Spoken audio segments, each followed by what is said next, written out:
What's up? What's up? What's up? It's your girl Survivor Speaks. We got like a jam-packed show today. I wasn't even expecting that, expecting this, but yeah, I have some really interesting to take a look at. So if you're in the building, please hit the like button right now, so we don't forget at the end. Um, if you're not subscribed, hit the subscribe button and go on ahead and hype the video once we're done. I hope, because I look at the videos and I really don't see too many people hyping the videos. So let's get right into it. And if you're here and you're just scrolling through, stop scrolling, because we've got some breaking updates in the D4vd case, and this could change everything. So, Survivor Nation, the defense just made a bold move. And I'm telling you right now, this could either set David free or completely backfire on them. All right. So, if you're just joining, I'm just going to tell y'all right up front, I think it's more than likely going to backfire on them, but we're going to get through that. But I'm just telling y'all right up front what I'm thinking. I just think that they're doing the most, and even based on a little bit that we saw yesterday, because there were no cameras inside that courtroom, that we were able to see footage from inside the courtroom, but there was no cameras for the public to live stream. But let me tell you, on Thursday the 23rd, what happened in that courtroom was that they're wanting to have a preliminary hearing on Thursday. So they're kind of putting the prosecution in a chokehold. Do I think that that is going to work for them?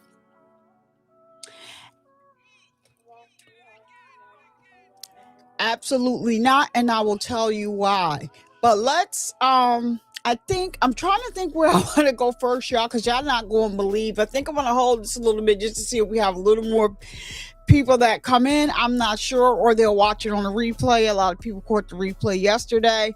If you catch it on the replay, hit the like button, hit the subscribe button so you know when I'm going live, and turn on your notifications so that you will be notified. So I have something to look at, and we have something to look at. And when I tell you, I cannot believe what I saw and what I heard. When I tell you, when we go live, I tell you that David is really arrogant. And I believe because he was making some money and then making even more money based on his success, things got really out of hand, right? And that's when you're making money and you start making more money, anybody can change, but remain humble. We've just seen that with the tour with Cardi B.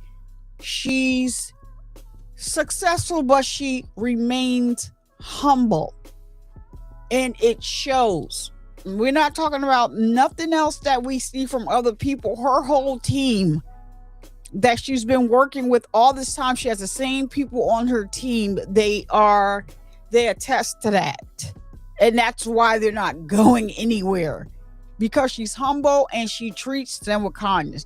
Okay, so that was just I just wanted to say that, because this guy strikes me as arrogant. When I show y'all what I got, y'all gonna be like, what in the HE double hockey sticks? And why would he even do that?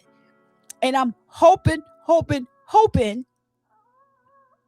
and I'm sure somebody sent it to them.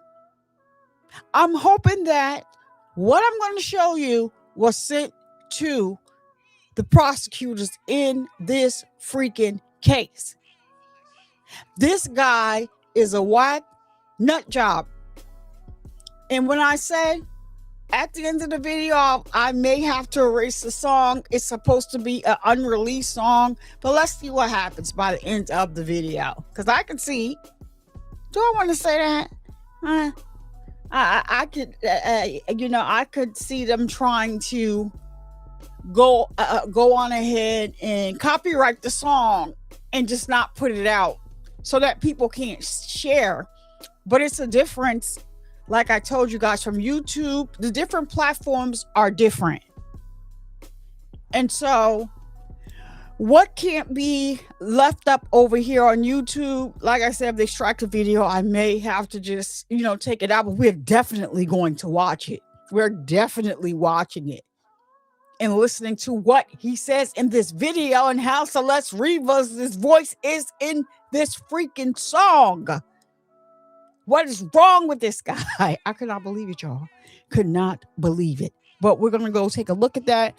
We're going to be looking at Steve Fisher's page today as well. Excuse me. He has some information up there that we do want to see.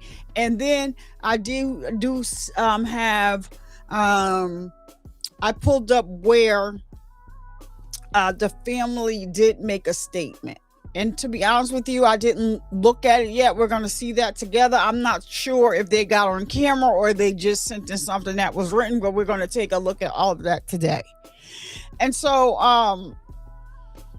I just can't believe what I heard or what I saw. I'm going to hold that just a little bit. So if you're here watching on Twitter, if you're watching on TikTok, we're live on both. Just consider coming over here to YouTube, hitting that like button, hit the subscribe button. And you could go back to watch wherever you're watching from. So shout out to Allie. Shout out for always for being in the building. I thank you both.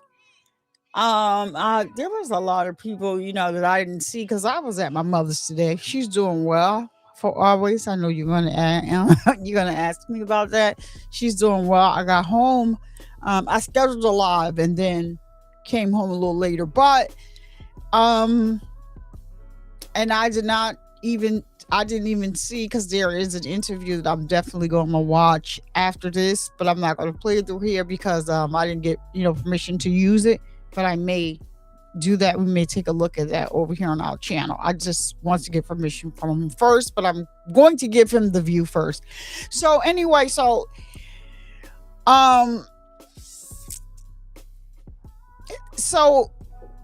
here's what we know so far, right? The defense is leaning hard into the fact that there is no grand jury indictment. In the state of California, they can arrest someone on probable cause without having an indictment. That explains that. But we do know that there was a grand jury in session. So they're essentially being betting that the prosecution doesn't have enough to lock this in. But what they may be underestimating is the sheer amount of evidence that, and we're talking, they have a terabytes of information. That's a lot of digital evidence against David and friends. Now, if you have never lifted dead weight, or if you've never felt like when someone is trying to unalive themselves, it still becomes dead weight as well. And if you've never felt a person like that when in that state, then you would know that the weight is doubled, and it's hard for one person, even someone being and having a smaller frame or weighing less pounds, like the pounds are double, right? So I was a correction officer, and yes, I had to help cut a couple of people down to save their freaking lives.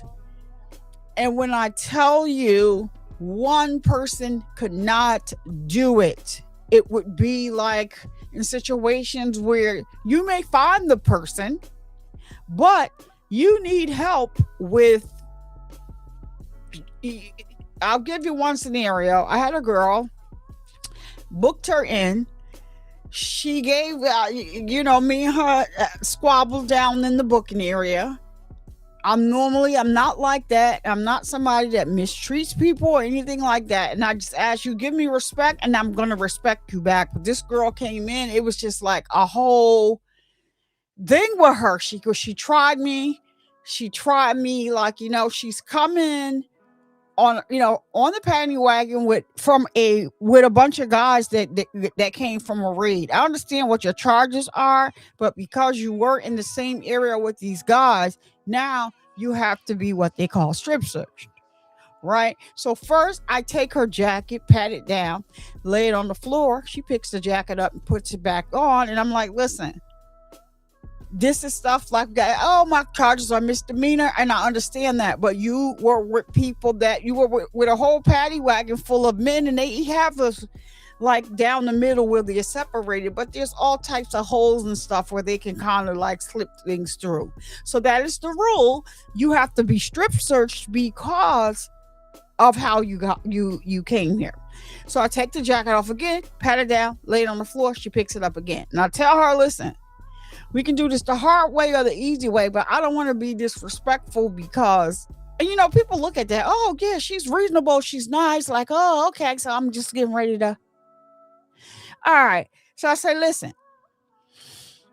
So I take her jacket, and I toss it away where she couldn't pick it up, and I tell her she step in the room because now we got to go through the motions or whatever.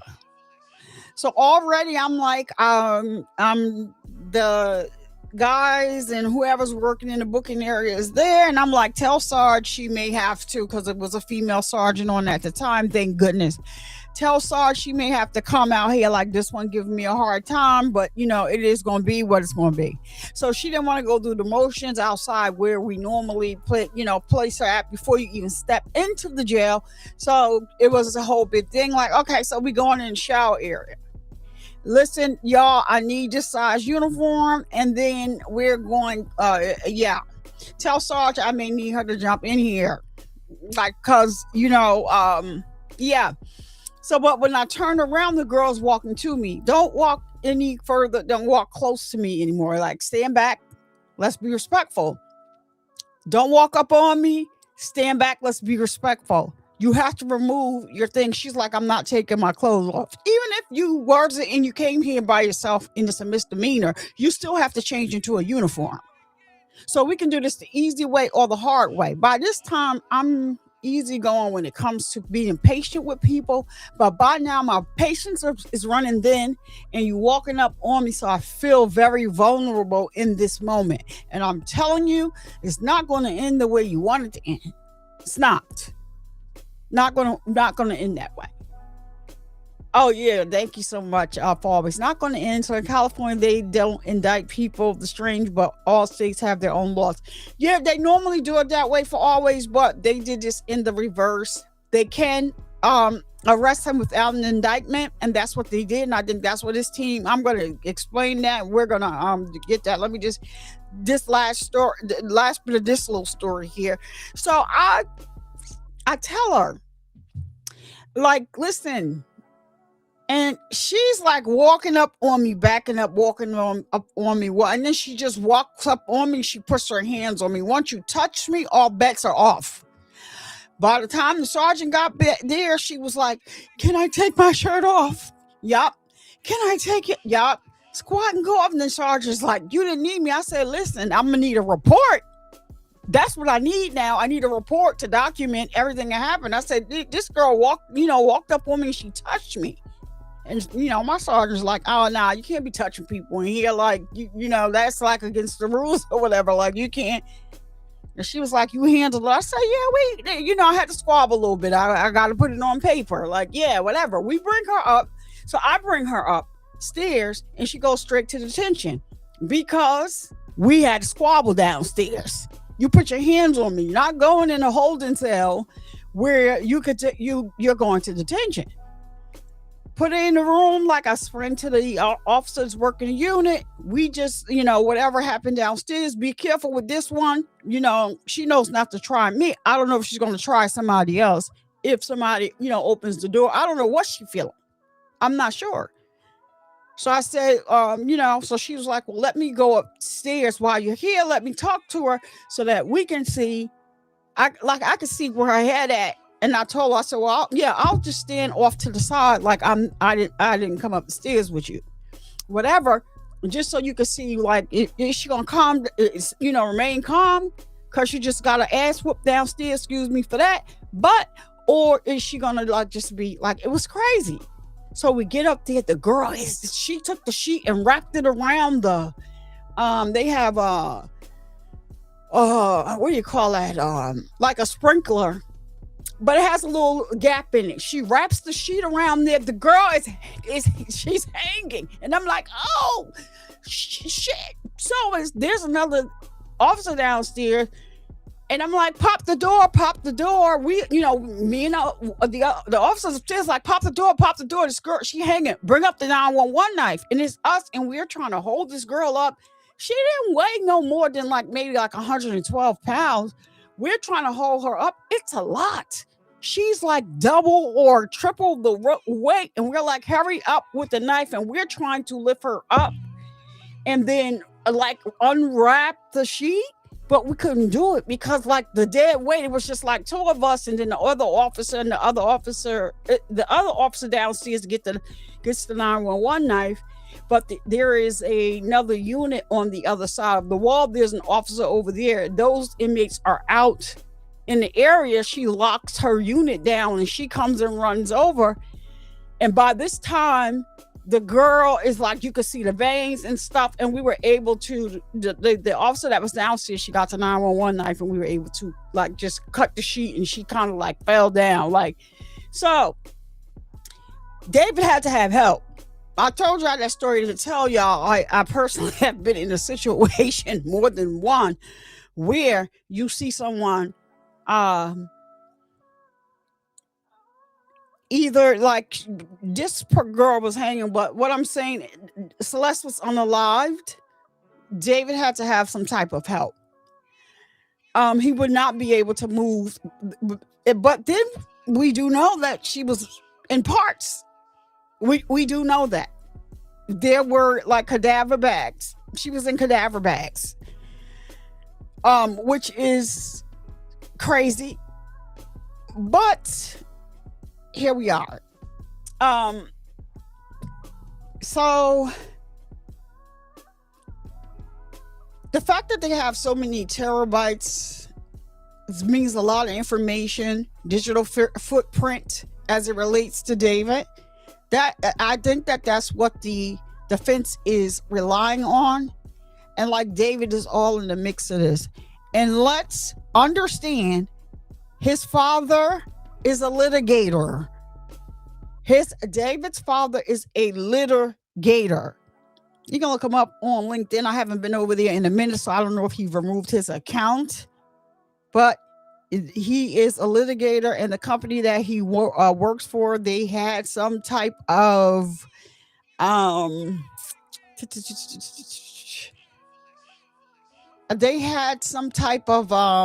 is the word that I'm looking for over the Epstein files? It was basically they had they were guarding the Epstein files, basically. The word to come to me, y'all know I got chemo fog brain, so yeah. So yeah, he worked for this company, and that they had the Epstein files under lock and key. They had, let's say, they were watchdogs for the Epstein files. I'll just say it like that. The word to come to me, what I was thinking, I'm just losing my train of thought right now when it comes to that. But I went to his LinkedIn as soon as this case came about, because I'll be looking at stuff. So this is where it gets dangerous. They're playing a high risk legal game right now, right? Because while they're pushing forward aggressively, trying to get this case, they're looking for something, a way to get this case tossed out based on a technicality. But that's what the prosecution probably already, because they said Silverman is a seasoned prosecutor.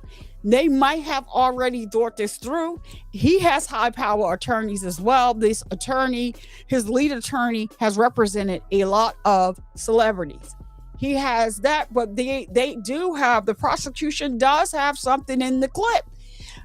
If they went this way, I'll tell y'all about that in a minute, because that is what's going to be key. David might want to pump his brakes, but I see what they're trying to do. So the prosecution may be sitting back waiting to make one move that flips everything. So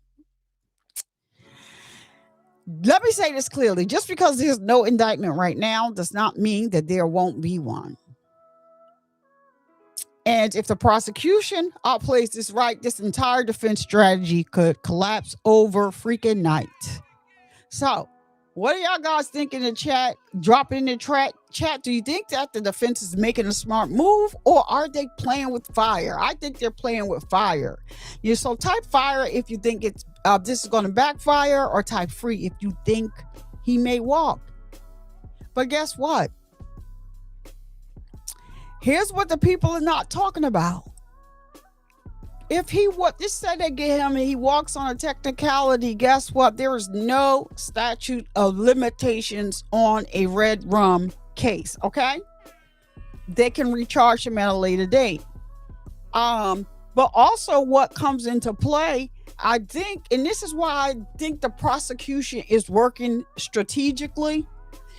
I was just thinking, okay, so maybe there is a reason why they did the press conference before they had that arraignment yesterday. The prosecution could be thinking, we put this information out there as bait. Let's see what they're going to do. And this is what they're choosing to do, right? We're going to come back to that point. So the prosecution has time on their side and evidence. So I don't know, right about now, this is about strategy long term.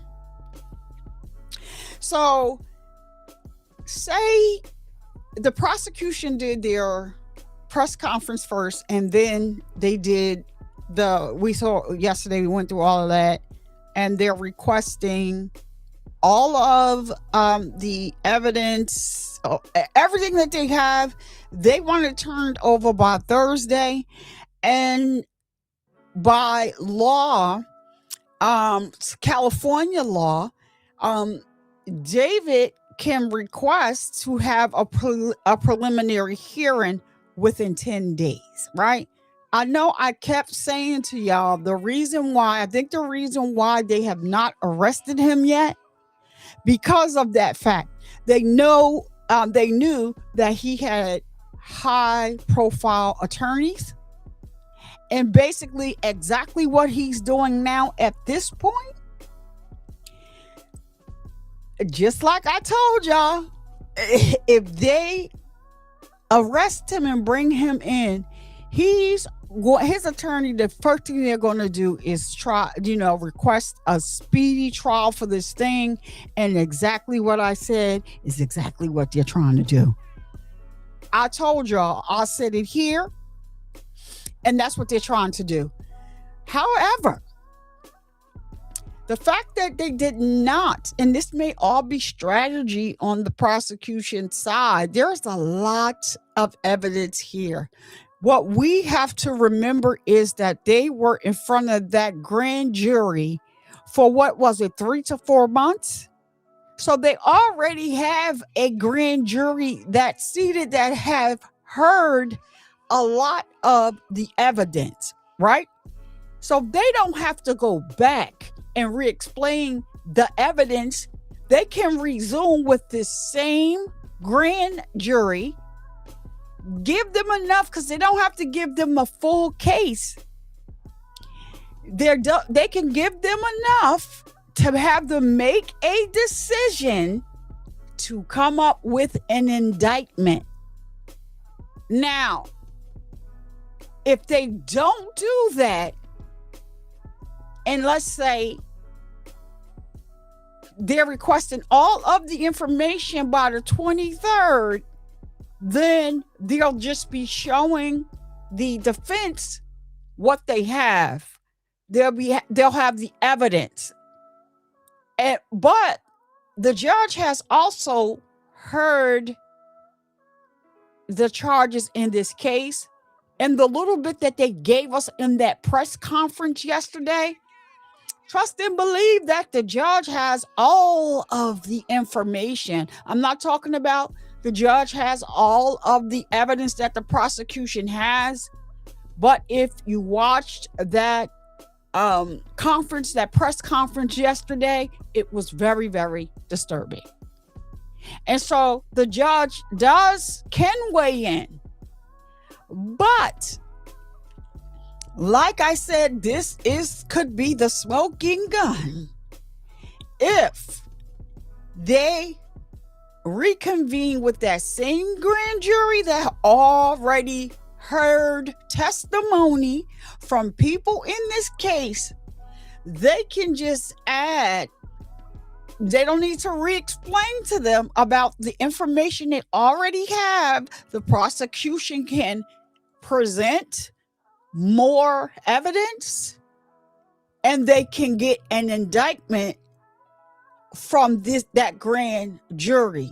So what that means is if they do move forward in that way, then David loses the whole thing of wanting the preliminary hearing or getting a preliminary hearing within 10 days. I hope everybody that's here is understanding that. So, yeah, if they pull it, that may be what the prosecution may have wanted this. Hey, all right. That's how y'all playing it? All right. So what David's attorney also said in that hearing was that, we didn't know that they had we didn't know that people were testifying in front of a grand jury. Why they lying? They lying. You are lying. You are lying about not knowing. Everybody knew. It was everywhere, but it's not open to the public. David at the time was not a suspect. Well, they said he was. Remember, they didn't say he was a target. In the paperwork, they said he was a target. Remember, they left David alone. We were all wondering, what the heck are they freaking doing? Remember, they didn't touch David. They didn't say. So basically, the point is mute as it relates to his defense. Talking about they didn't know it was a grand jury. Grand juries don't normally happen in front of the freaking public. He had not. Of course, y'all knew that he was a person of interest. There's a whole unalive teenager hit a car that is registered to him.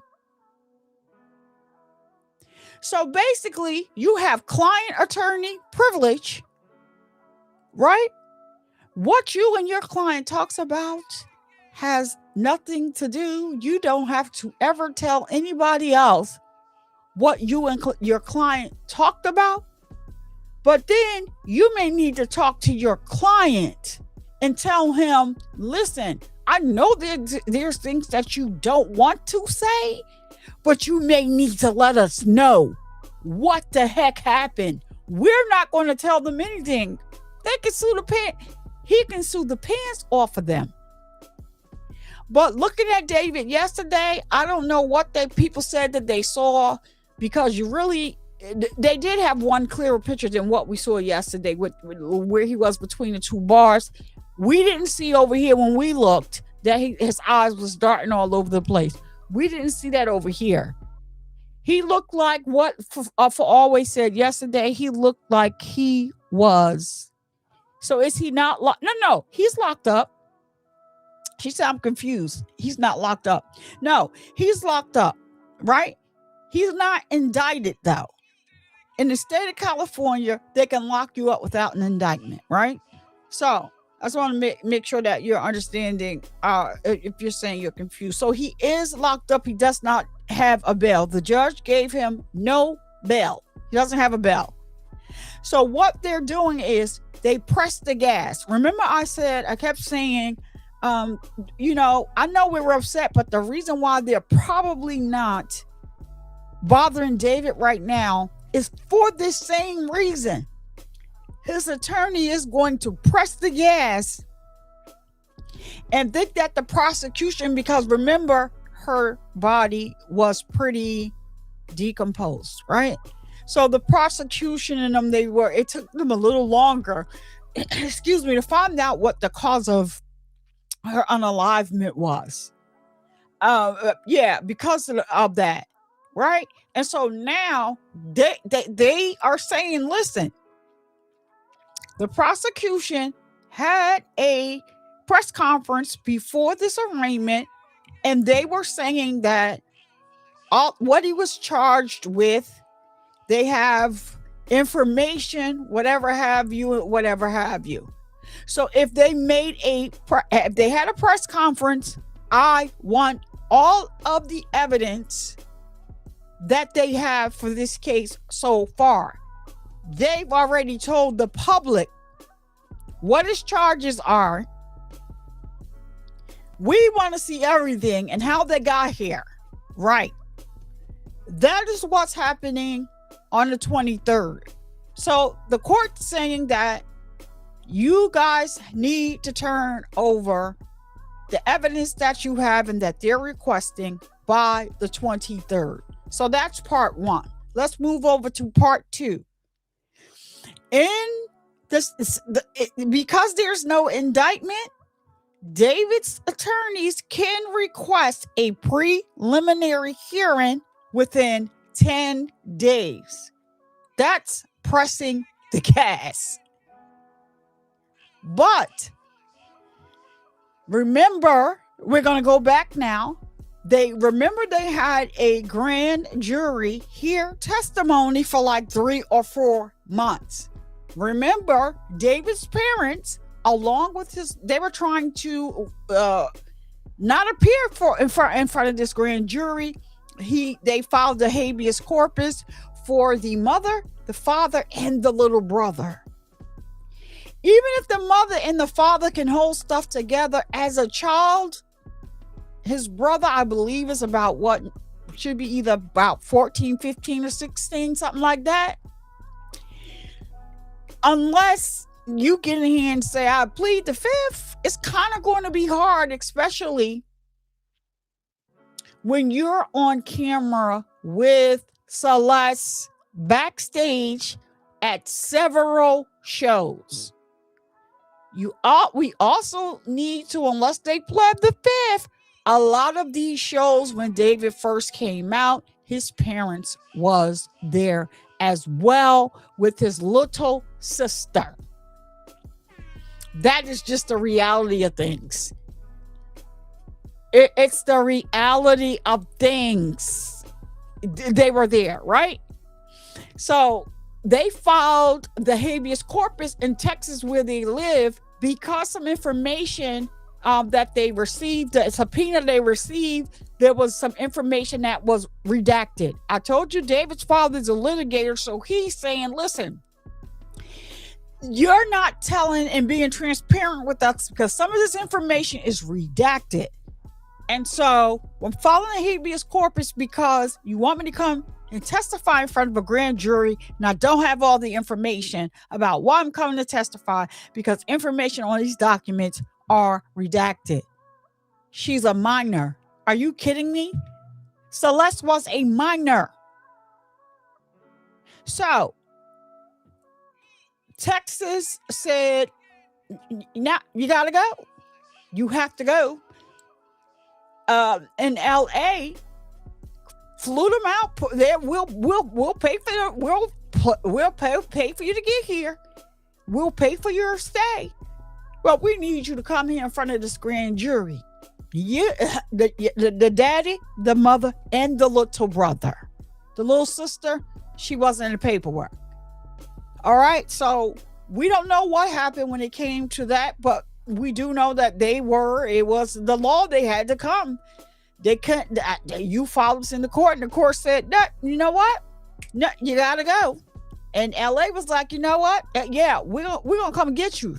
We're going to come and get you. This is going to be on us. We're going to pay for it. But you guys need to come over. Y'all need to come on over here to LAPD. We need to ask you some questions. Meanwhile, David has not been touched. He's somewhere put up. Now we know that he was arrested. He was still in Hollywood Hills. He never left. They were tracking his behind. They kept an eye on him.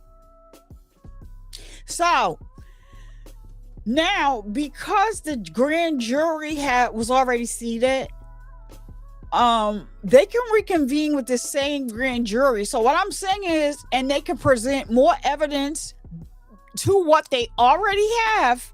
They don't have to present the full case to the grand jury. And it doesn't really take that much to get an indictment from a grand jury. So this is where David's defense team is playing hardball. Like, listen, what y'all got? What y'all got? Because no indictment. We want a preliminary hearing, a public preliminary hearing they asked for. Let me make sure I make that clear. A public preliminary hearing. We want that. And then, like I said, they have like 10 days in the state of California to do a preliminary hearing. However, if they reconvene with the grand jury and they just bring more evidence to say, you guys already heard what you heard for the 3 to 4 months that we were here. So remember, take Christmas out because Christmas, vacation and everything. And they reconvened. It was in February. Okay, so you already heard that part of the case. Here's even more evidence here that we have to show you. You know, they said they can indict a ham sandwich. That's always the joke, right? Now you have digital footprints, terabytes of information. They can take bits and pieces, make their case in front of that same grand jury and come back with an indictment. If they do that before the 10 days in within the 10 days before the preliminary hearing is scheduled, the clock will stop. Once the grand jury says, yep, we got an indictment from the grand jury. So I hope that explains it a little clearer. I'm just saying, I think like what they're doing is so wild right now. They're taking a freaking chance. And like I said, even if they go the other way, we'll give you whatever. The law, you have to give them the evidence anyway. But if they get an indictment, that request for that preliminary hearing goes away. He gonna have to sit there until the trial starts. And that is that on that. So I thought the parents were refusing to come. No, they filed the habeas corpus in Texas, stating that they was trying to fight it. But the judge in Texas said, nope. You have to go. You have to go. Celeste was a child. So probably what was redacted was Celeste's information. She was a child. She's a child.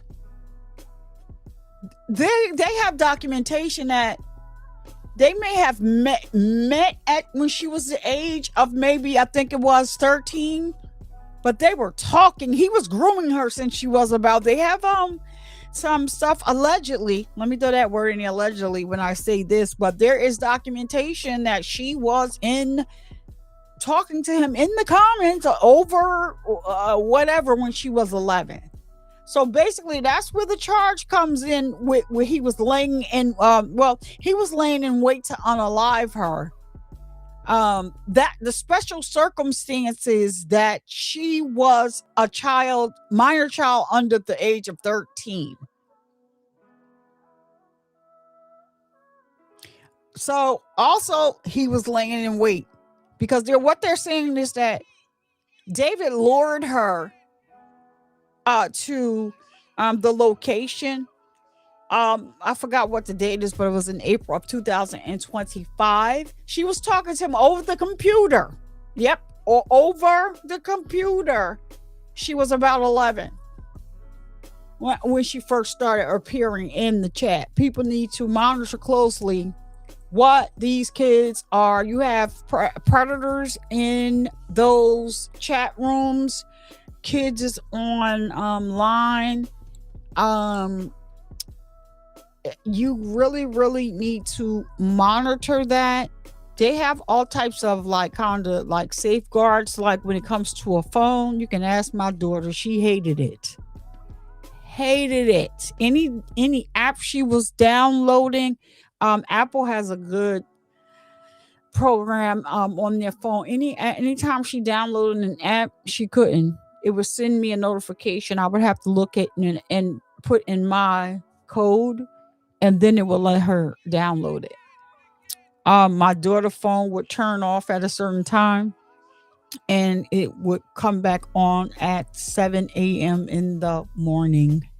And my daughter will tell you, when she was 17, she just turned 18 in October, but when she was 17, she's like, when are you going to take this thing off my phone? I said, I'm thinking about it. Listen, they have these safeguards in place. I even told the school where she was going, because when she was in the going from 6th grade, like where I live, 6th grade, the elementary school goes up to the 6th grade, and then they go 7th and 8th grade. But in the 6th grade, I had told the guidance counselor, the teacher, tell all the parents that this is available, because let me tell you something. On the weekends, I would give her more time on the phone, but one day I remember I removed that code and stuff because not the code, but the time that the phone went on and off, because she was visiting a family member. So I want to be able to call her when I want to. And so thank goodness, she has the father that she has. He's very active in her life, knows who all her friends are. We do. And somebody called her 2 in the morning. Why is your kids calling? And especially at that age, what y'all gotta talk about at 2 a.m. in the morning? She's not answering her phone at 2 a.m. in the morning. And the only reason why her phone rang that time, like I said, she was at her with her father's mother. She was with her grandmother, in her father and her family. And so, yeah, I like to be able to call my child when I want to call her. What do you mean somebody's calling her at 2 o'clock in the morning? What? And so, yeah, I told the school. So anyway, that is up to parents, because you do have a lot of predators in these chats. You have to be careful about that. And allegedly, let me say allegedly, because we see how arrogant this guy is. Allegedly, yeah, he is a whole predator, and she's not the first. And I guess she might have been the last. But let's get into the meat and potatoes. I told y'all I got something for y'all to watch. It's very disturbing. Let's go over here. I don't think I want to go here first. So what happened? I think I closed that tab out. Well, let me see if I can find it. Hopefully. Oh my goodness. Well, how did I? Oh yeah. I can find it. I got it right here. So yeah, if you're not here right now, I am getting ready to show you hold on, let me find it. I'm gonna bring it right on over. A video of David.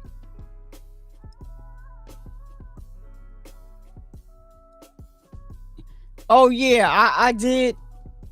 Yeah, that video was cringeworthy too. I'm not gonna say. Okay, so this is shout out to Giddy on YouTube. I'm sorry, on X. Shout out the video we're about to watch. It comes from, go follow him on X, Twitter.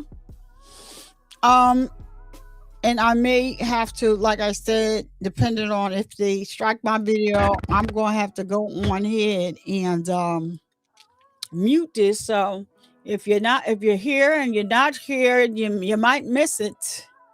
But let's bring this over. This is so disturbing on so many levels. When I tell y'all I can't stand this punk with a passion, I cannot. I cannot. You got to be a whole type of stupid, arrogant to do so and listen to. Let me turn my music all the way down because I want you to hear. Let's read what this says first. All right. This full unedited video clip of D4vd playing his unreleased song has surfaced on the internet. This is the lyrics and he's quoting. Nobody ever caught me, but I've spoken too soon. In the back of a police car, I forgot whatever I knew. I ain't telling nothing. Do the same if they ask you about her. Yeah, do you need me to read that ish again? He said, I'm gonna play it. Nobody ever caught me, but I've spoken too soon. This is just a song that he wrote. That's David, right? This is D4vd in this video. In the back of a police car, I forgot whatever I knew. I ain't telling nothing. Do the same if they ask you about her. And Giddy says, oh, I didn't even follow Giddy. There you go. This is insane. I was at a loss for words when I saw this. So let me turn the volume up and let's play it. I cannot.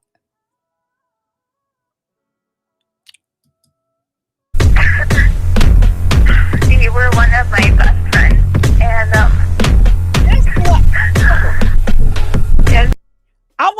I want y'all to know that that's Celeste. That is Celeste. I cannot make this bull crap up. That is Celeste. You've always, listen, I'm telling y'all, go down the rabbit hole and look at some of this guy's interviews. He's very freaking arrogant. He makes me sick. But this is Celeste that he's playing through the phone. All right. Let's go back. Let's listen. I'm going to just let it play through this time.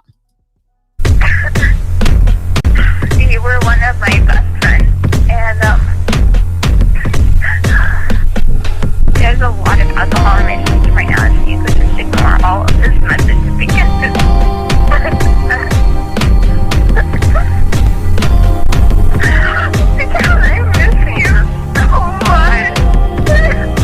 November 2016, I was selling at high school. Nobody ever caught me, but I've spoken too soon.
How freaking sick is that? That is Celeste, y'all.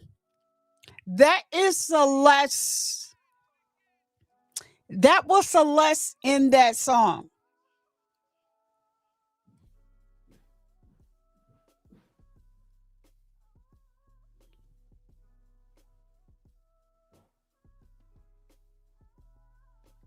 Hold on 1 minute. Hold on, y'all.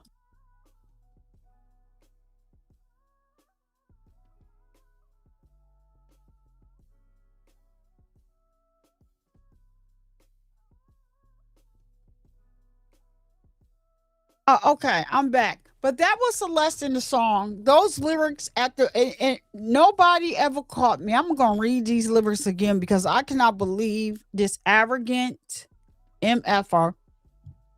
Nobody ever caught me, but I've spoken too soon. In the back of a police car, I forgot whatever I knew. I ain't telling nothing. Do the same if they ask you about her. Let me tell y'all something. I was gonna say this yesterday, but I had said, you know what? I'm gonna not say that because once they read the charges, um, it was kind of like heavy. And I was like, okay, so they have different information. Let me tell you what angle I think that they're going to go for. And this is so problematic with what is going on right now in the court system as it relates to Drake and his lawsuit and all of these other things. I am so hoping that the prosecution doesn't really use too much information about the songs that David have out professionally, unprofessionally, about the videos, romantic, homicide and all those other videos, because this arrogant MF thinks that he is so smart. I'm telling y'all. Did I show that video yesterday? I think it did play in between something that we had. But I think that is the angle that they are going to try to go and say that he is an artist, he's for the arts, and that, like, okay, so all this stuff that they're talking about in the songs and everything, that is just artistic expression, right? That's what came in my mind to mind. But then you also have to, when you look at his interviews and he talks about this alter ego that he has, that he created, I believe that everything, because he said that he was making music based on other people's lives. Basically, Instagram, the social medias was his his audience, his friends. He lived on social media, right? So I think that this guy is, because a lot of his music, I'm not here to make up anything. I'm not here to make up anything about this man. I'm not. But a lot of his music came out before Celeste was unalived, right? But when you look at what's in his music and in his art, it kind of mirrors whatever happened to Celeste. I don't think that he initially set out to do what he did. It's just that on the day, they're saying in April, that he had her come to his house.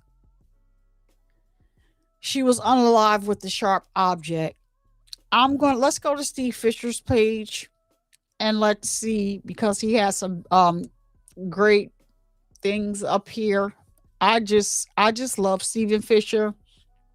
Very instrumental in this investigation.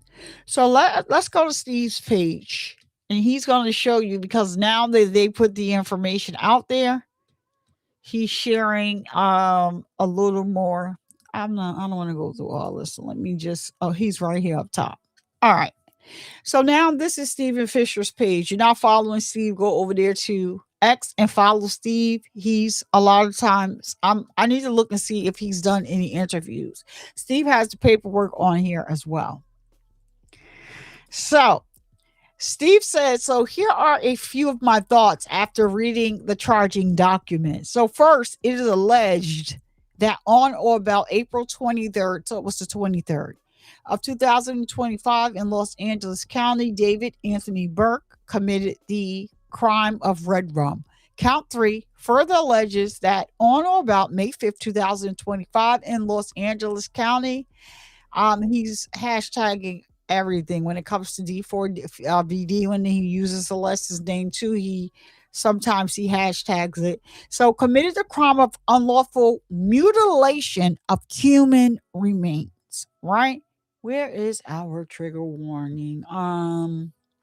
For always, can you drop a trigger warning? So we're going to be talking about some disturbing events. And so viewer discretion is advised of the information that we're using for educational purposes under the disclaimer. Act of 1976. The disclaimer is in the description of this video. I just want to put up a just where it says like a trigger warning. Maybe if you put it up, I will. Thank you so much for that. For always, if you put it up, I just want to put the trigger warning up here. But viewer discretion is advised if you're under the age of 18 or an adult, or if you're somebody that is not able to hear. Thank you so much for always. If you're somebody that's not ready to hear, about like gruesome things or things that may have taken place regarding Celeste Rivas Hernandez, we're going to say her name. I would suggest that you would leave and you can come back when we're talking about something else. But right now we're going to get into this, right? So, he's saying that it said that makes me think that Santa Barbara trip. Now remember they said that David took a Santa Barbara trip. He was in a wooded area for some time. It appears allegedly that may be the trip where he took her, did the chop stuff, and put her in the bags and drove her back to the Hollywood Hills house. Not smart. This is a dumb criminal. You're not smart at all, because there's a digital footprint, right? That now they have, because you're not smart. And they're saying even if you do turn off the options to record in the Tesla, more than likely, it still records. So it's not a smart idea for you. You're just not thinking. But you know what? He needed help. So listen, I don't know what Neo said to them or anything, or if they're gonna try to cut Neo a deal or whatever. I do think that the prosecutor is probably playing chestnut checkers, because we do know. Oh, thank you so much. You're new to my live. Thank you, I-24 hour.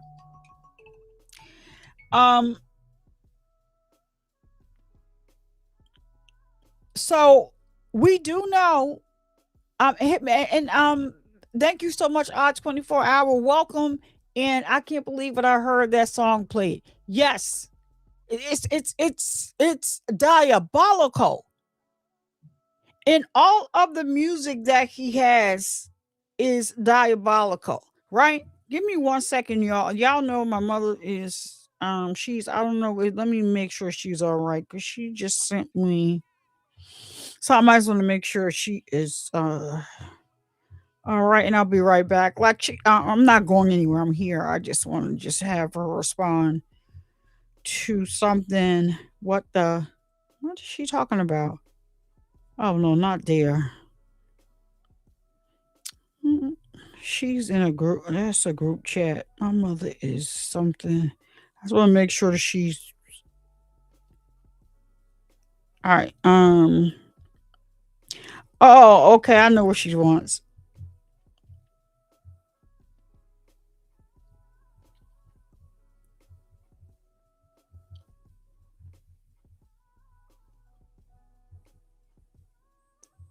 Um,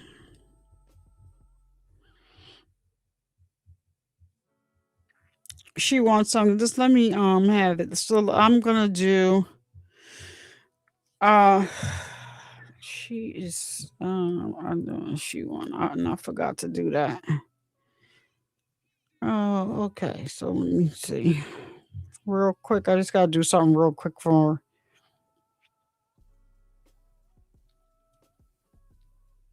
I wish I could.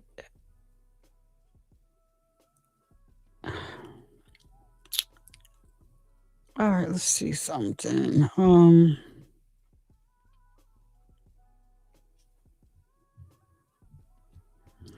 right, give me 1 minute, y'all. I'll be right here. Let me just I have to just make sure my mother is all right. So let me do that. Oh gosh. All right, so let me go here. Yeah, okay. So I think I'm still doing this, but I'll talk while I'm doing this. The song you just heard is just like the tip of the iceberg, right? He has more music. He's very arrogant. If you haven't watched any of his videos, he's very arrogant. And I believe he thinks he's smarter than most. But like I said, a lot of his music was made prior to whatever. And I talked to y'all about that. Um, and I'm going to try to find it and play it here tonight because that wasn't something I was going to play, so I didn't look it up. I do have another video, but after we finish with this Steve Fisher thing, that I wanted to look at the parents uh made like a statement, and they're saying I wanted to take a look at that. That's a very short clip from a news station um to see what they said. But yeah, this guy thinks that he's smarter than most, and I just think that he was so wrapped up in all of that, like, anime stuff, that's fighting, fighting stuff. He had an alter ego. Remember, we talked about that. And I remember when this stuff first happened, I did say I wanted to know, and I'm going to keep saying that, why did his parents snatch him out of school? It wasn't during, it was before COVID. It was before all of that. So why did his parents snatch him out of school? That was the first thing that I said when this case came about, and I went down the rabbit hole and was looking at some things. Um, I wanted to. I was very interested in knowing that information. Like, why did you take him out of school? Was he an issue? Another thing to note, that David did not hear, according to what he's saying, and according to what everyone else is saying. David did not hear any secular music until he was 13, so he was very sheltered. And the first person that he heard was, oh wow, XXX Tentacion, little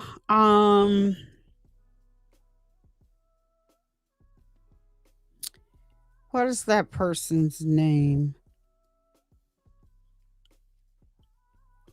Little Pump or some, yeah, Little Pump.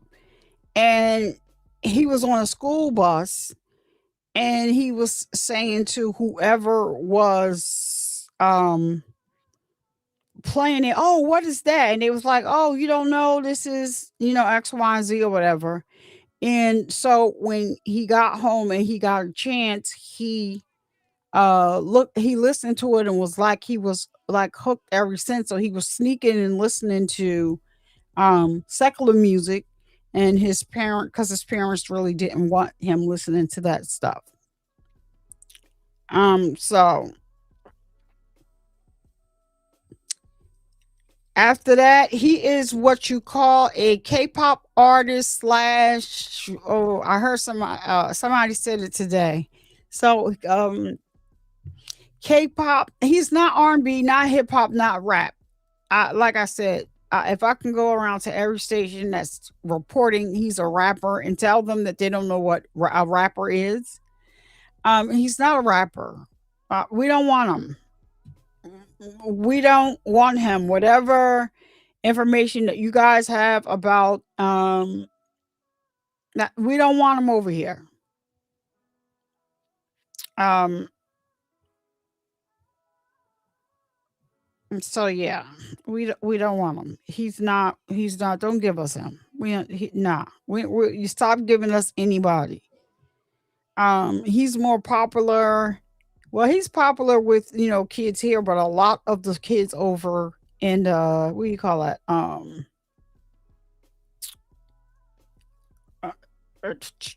um,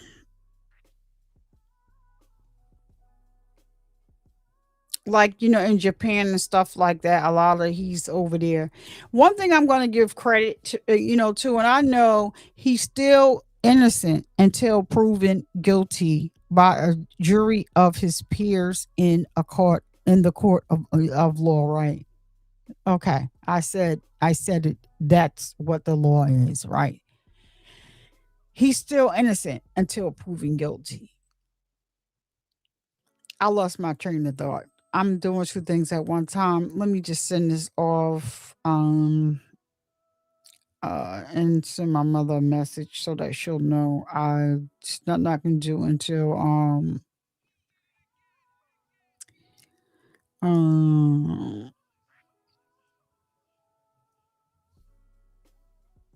uh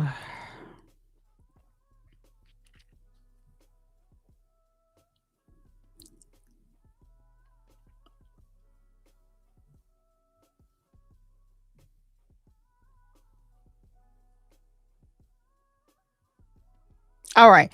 So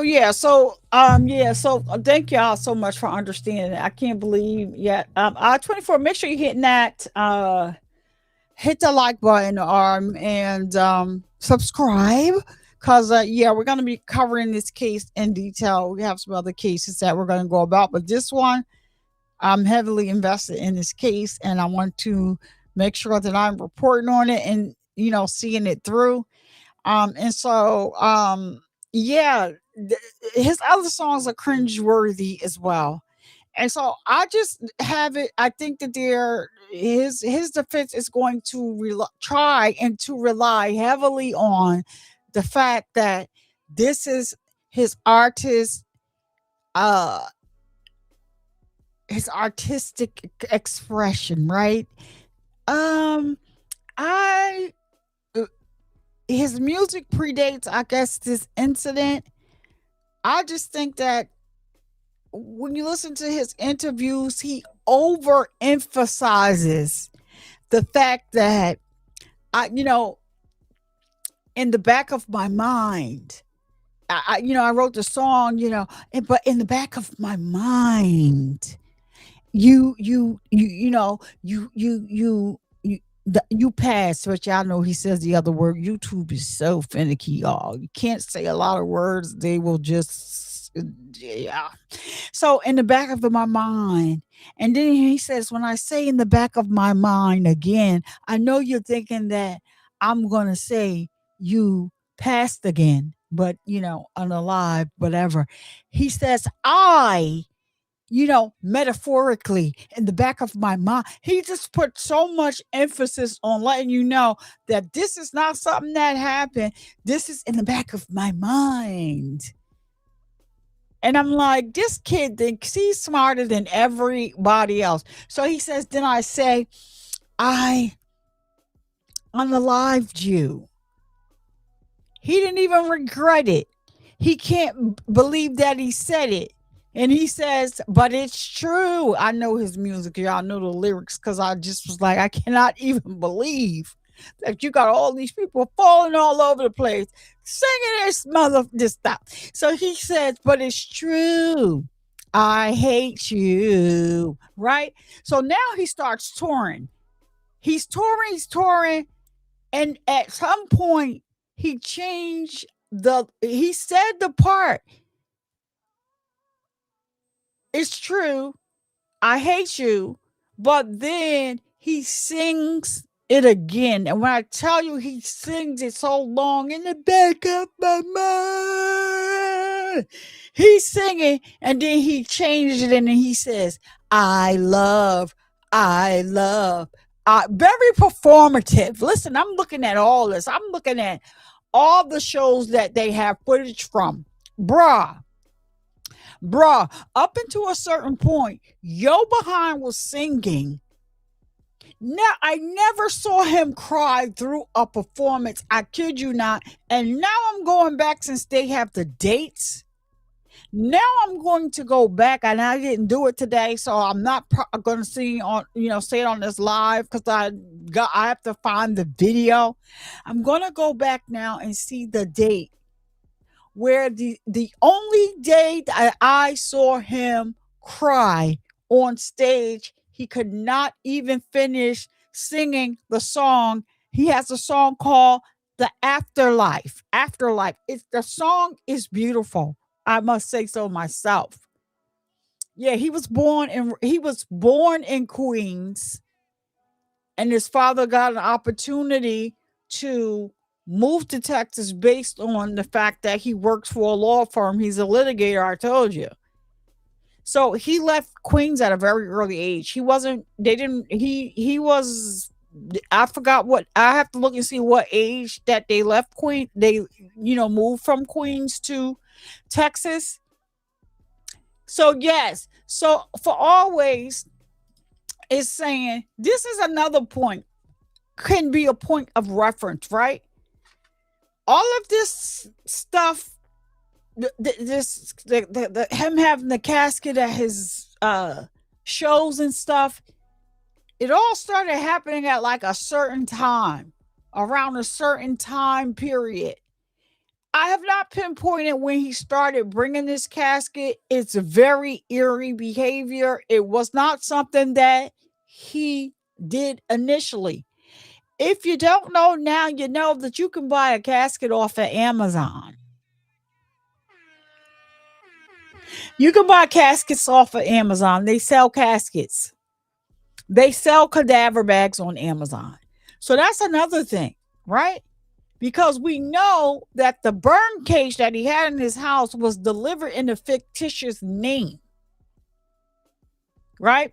So we do know that they did have his computer. They had the electronics that was in the home. Now, if he wasn't smart about leaving some body parts in the front of his Tesla and then throwing away the key to the Tesla, it looked more like the key was placed there and some leaves was put over it. I want y'all to know that the home that he was initially living in Hollywood Hills, the home where they arrested him at, is not too far from there. Yes. And look it up. Yeah, I can't, I'm not making this up. They give you a chance to go ahead and pay for your casket in advance. It's a real casket. You can actually use it, for the funeral.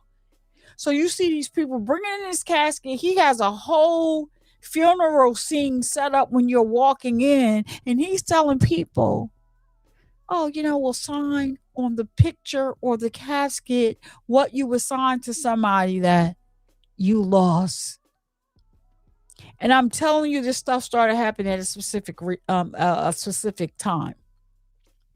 So this dude think he's a lot smarter than a lot of people, and to the point where in a freaking interview, I was so disgusted with this guy, y'all. Y'all don't understand.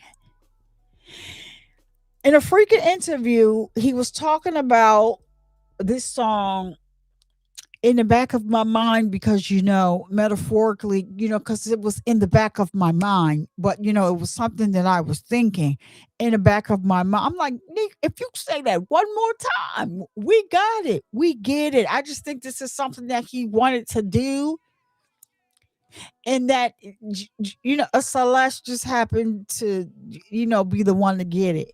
Because if all of this stuff didn't happen, I believe that she would have been the person that he possibly would have went off the grid with, like he said he wanted to do within 4 years. But so he says, in the back of my mind, metaphorically in the back of my mind, you know, I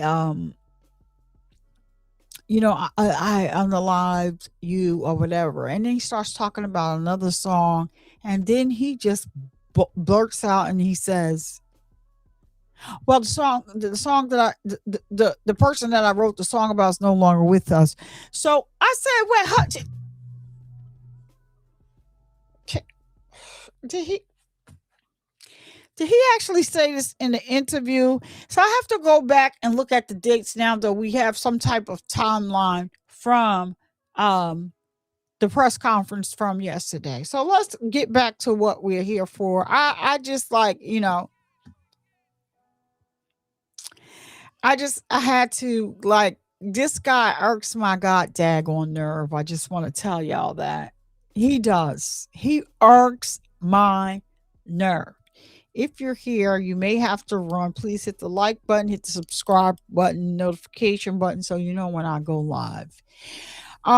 This guy, you can support the show for free by hitting that like button.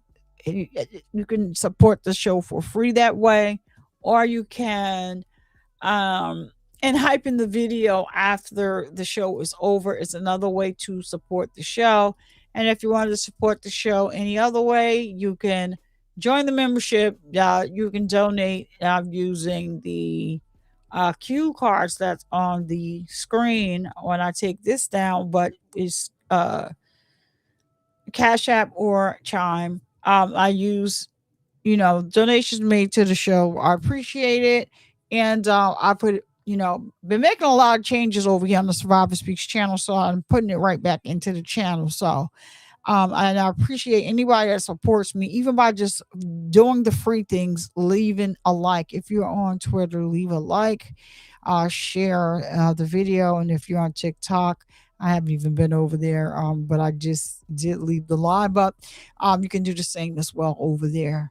So let's get back into what Steve Fisher, SF Investigate, says. He's been very monumental in this case.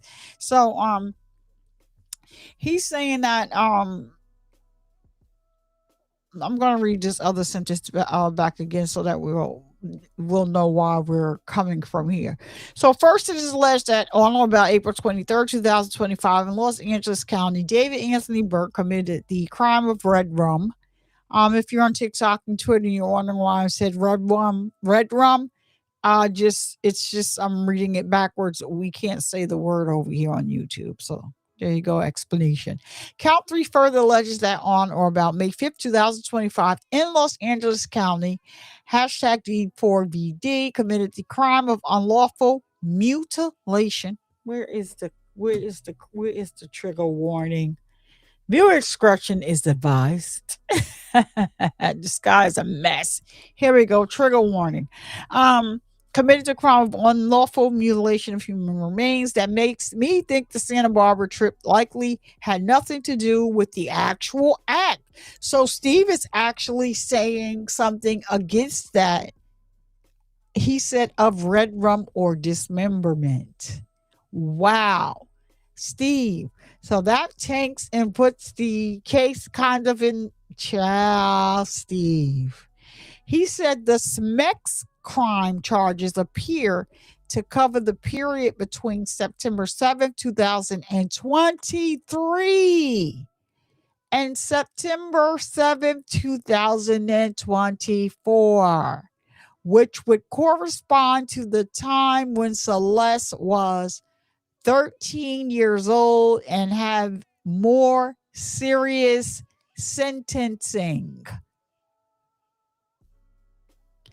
I have also reached out to the MEs, to the medical examiner, since the court is authorizing the unsealing of the autopsy report and the medical examiner's investigative report. The medical examiner has its own investigators who have jurisdiction over the body itself when a unaliving occurs. So their findings will be important and should be part of the records that are released. That is the same thing that David's attorneys are saying, and that's the information that they are asking for. That's the information that they're asking for. So he does have the court documents up here. Love, Steve. Thank you so much. Okay, so these are the court documents. On about April 25th, I believe that's what he just read to. We just read it. He just summed it up. So I'm not going to redo this again. But this is the paperwork. All right, but okay, so this it goes a little more into detail. So yeah, I am going to. So it says on or about April 23rd, 2005. 2025 in the county of Los Angeles, the crime of red rum in violation of Penal Code Section 187, a felony was committed by David Anthony Burke, who did unlawfully and with malice and force thought red rum Celeste are a human being. Listen. And so remember, I'm going to just interject here. Remember when we watched the video yesterday, he kept kind of like nodding his head a little bit or whatever. That super, I don't want to call him that. He knows when stuff happened, right? So even if they got this date wrong, yeah, he's responding to, not, y'all got it wrong. He needs to come out and said that. He didn't come out and say that, but yeah.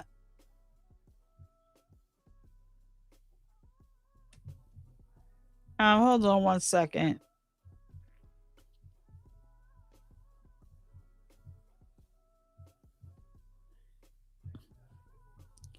Hold on one second. Let me just ask my daughter a question because she's not reading her text message.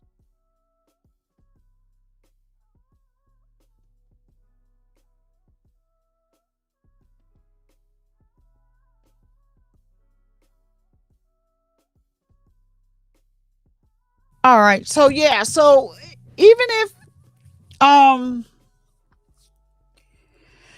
it says notice the above offense is a serious felony within the meaning of Penal Code Section 1192.7 and a violent felony within the meaning of Penal Code Section 667.5. So what Steve is saying is that they have information where he had relations with Celeste and she was 13, and he talked about 2 dates, right? And in California, having sex with a minor is kind of worse than. Remember they kept talking about the cause of her unaliving.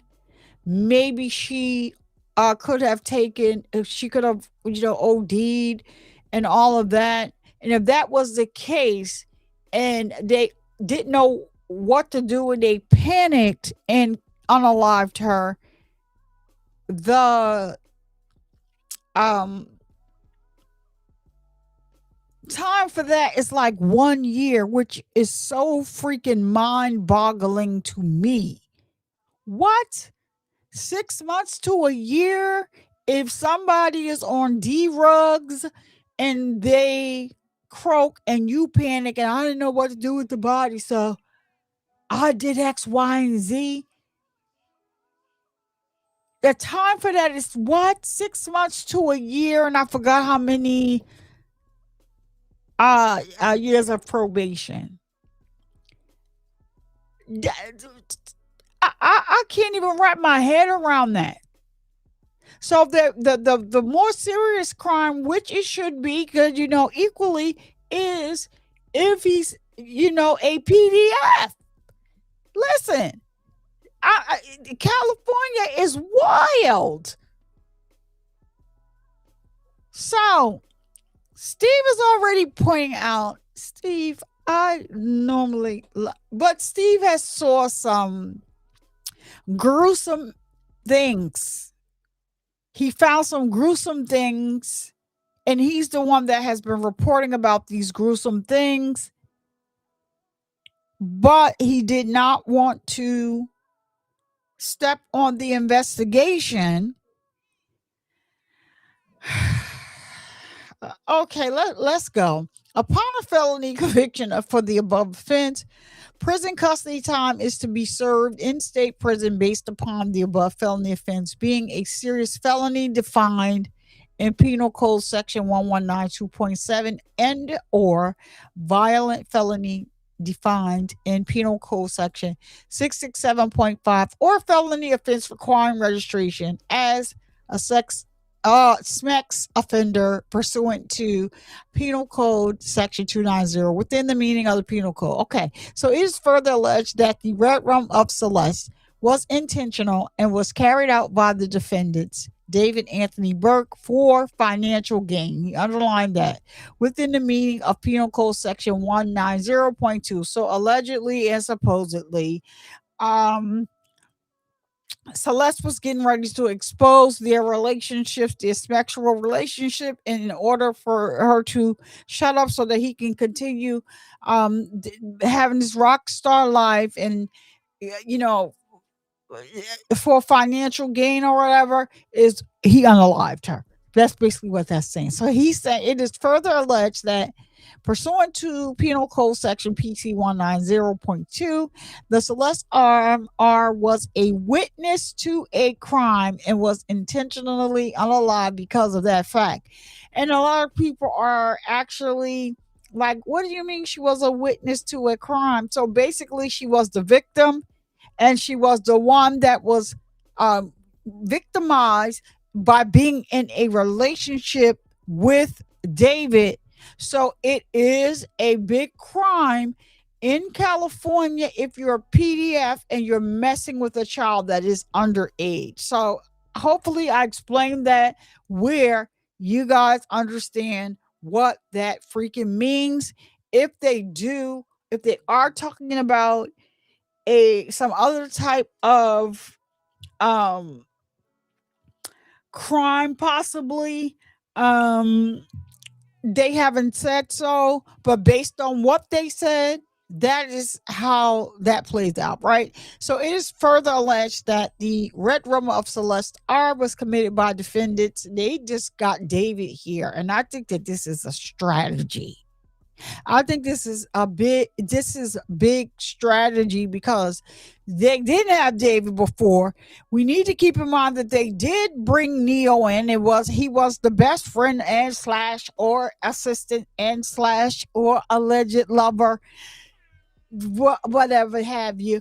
Okay, and so then Neo was online calling David all types of weirdos, and he linked up with this weirdo and all have you and all this other stuff, and he was doing a bunch of posts and deletes as it relates to David. He was pissed that he's put in this situation because of David. It's him being a weirdo, him being by his side or whatever. So Neo might know a little bit about what's going on. Y'all remember, Neo was the one that did not come to court, and so they had to go and get him in the next city over, and they locked his behind up. And he did appear in front of that grand jury. He wasn't there for long. He walked out of court in his little gray suit. He got home and he got to post, and he had already took all the pictures down off of his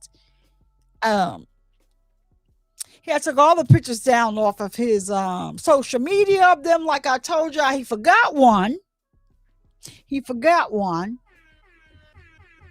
And he left off a picture. You know me, I'm just like all into true crime. I'm all into all this. And in the background, what do you know? Neo. You got David and Celeste in the picture that you left off because you thought it was just you and the person sitting next to you, but they're definitely in the background, David and Celeste. I can't make this stuff up. I haven't been to his page to see whether or not he took it down. And I want to say that he kind of like made his page private at one point. So I haven't been over there to check and see if Mr. Neo decided, but child, they was all on TikTok. I hope they subpoenaed that girl over there. They have a lot of witnesses that they said that they claim that are cooperating. They haven't said anything, but like I said, if they reconvene in front of that grand jury, if they turn over all of the information over to these attorneys and show their hand, but then they reconvene with this grand jury, all they got to do is get an indictment before the 10 days. There goes David and his attorney's whole strategy out of the gate. The clock stops. They don't have to give you a preliminary hearing. So I think the prosecution is playing this right now, right? And even if they just get him on and lock him into the charges of that they have proof that he was having relations with Celeste, they can even further investigate. It doesn't stop the evidence that they have. They can continue to investigate because they ask anybody, and I believe that, and I believe wholeheartedly with my heart that this was also an ask, but they are saying without saying, we know who was hanging around. We know that people knows more than what is, some little things that may help this case. Y'all better reach out to us before we reach out to y'all. I'm telling y'all that's how it works. It is what it is. Reach out to us before we reach out to y'all, okay? Because they're coming. They're going to come. They're serious about this case. If you heard that press conference yesterday, this prosecutor is not playing around. So it says here, it is further alleged that the red rum of Celeste R was committed by defendants David Anthony Burke and the defendants intentionally. Oh, I read it already. He unalived this. Wait. No, I didn't read this. So, and that the defendant intentionally unalive the victim by means of lying in wait within the meaning of Penal Code Section 190.2. So they are saying that on the date of April 23rd of 2025, David lured Celeste to his home. And according to them, when she came in, which is kind of confusing to me, because she was missing between a point and a time. She was back home, missed it again. She went back, and then the last time she left, they never saw her again. There's a lot of like back and forth with the brother of Celeste and the brother of Celeste and her sister, where they left their social media accounts up because people were reaching out to them. And so you could best believe that the LAPD, the FBI, because the FBI is involved. If y'all see the people that arrested Mr. D4vd, they had U.S. Marshals on the back of those vests. Listen, this is not for play.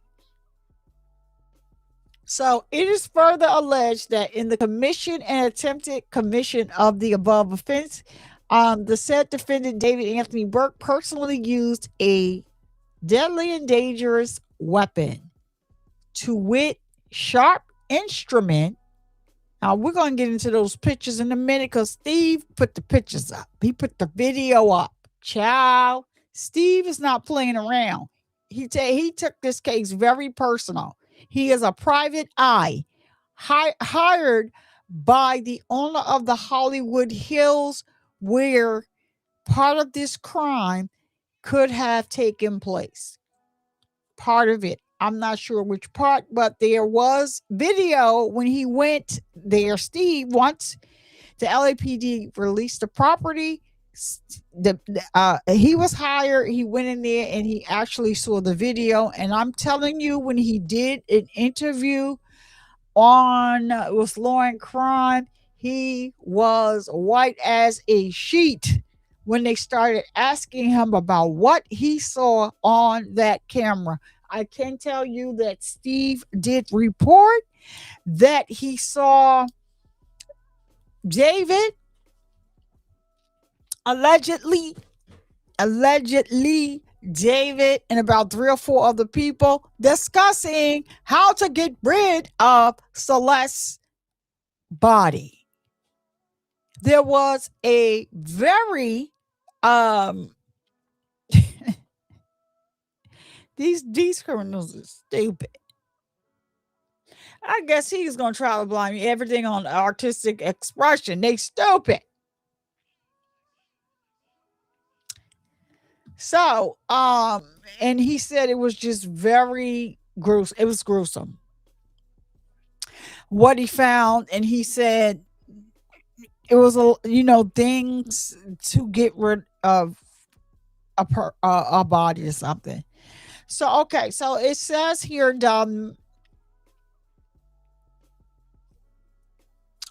a sharp instrument said used not being, an element of the above offense within the meaning of Penal Code Section 12022 and causing the above offense to be a serious felony within the meaning of Penal Code Section 1192.7. On or between September 7th of 2023 and September 7th of 2024, in the county of Los Angeles, the crime of continuous sexual abuse, continuous, that is the key word here, in violation of Penal Code Section 288.5, a felony was committed by David Anthony Burke, who did unlawfully engage in 3 and more acts of substantial sexual conduct, as defined in Penal Code Section 1203.066, and 3 and more lewd and lascivious acts. I hope I said that word right. Lascivious. I think the C is silent. As defined in Penal Code Section 288 with Celeste R. Let me look up lascivious. What that mean, child? I feel like I need to be hooked on phonics today, because it's who hooked on phonics working for me. Do y'all know what lascivious means? I know some of y'all don't know either. Let me look it up. Let's see what that means. Lascivious. It sounds like something. So I gotta know what stuff mean. I'm not just gonna keep going forward. But okay, it came right up. If so many people probably looking it up today. Lascivious is an adjective describing actions, looks, or expressions that are driven by or intended to excite strong, crude sexual desire or lust. Child. It commonly refers to lewd wonton. Wonton soup? What? Is they talking about wonton soup, y'all? I don't know. Wonton or salacious behavior that often crosses into being offensive. Oh, wow. I'm glad I looked this up. Synonyms include lewd, lustful, libidinous, lecherous, and salacious. Uses. Oh, wow. So these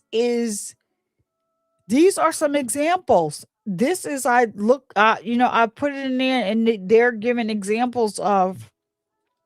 It says he was arrested. Does not have to do with David. I need to say that this is actually what they're giving examples. So doesn't pertain to David, even though this is what they're saying in the act. I'm just letting it be known that what I'm reading right now is nothing that is on this court document. I need to make that clear. What I'm reading right now is not on the court documents. We're trying to figure out what this word means, and then it has it's specific to children. So here it says he was arrested for lascivious acts. Oh, so it doesn't have to be just children, But they give an example. He was arrested for lascivious acts towards a child. The actor was known for his lascivious winks and inappropriate comments. The magazine was banned for printing lascivious photographs. And this is from the dictionary. So common synonyms and related terms are lewd, bawdy, obscene, referring to crude or offensive sexual content, libidinous, lustful, driven by intense sexual desire. Wanton does not mean the soup. Licentious, it means immoral or undisciplined, especially in sexual matters. And salacious is arousing, often used for prurient writing or images. Yeah, that's a little tongue twister. So the term originated in the 15th century from the Latin word lascive, and then this us meaning wanton. First thing I thought about was soup, but that's this is crazy. Or playful, which relates to unchecked desire. All right, now we're going back to. She said, I see you for always say wanton. They got wonton in here, WANTON. They also have it written that way in the document, in the court document, WANTON. So I don't know if they made a mistake in the dictionary because in the over here in the dictionary it says WANTON as well. So we now know what that is. So okay, it could be used against whoever, but they did give an example here about a child. So and it's probably unwanted, undesired, but in her case, like she was groomed. So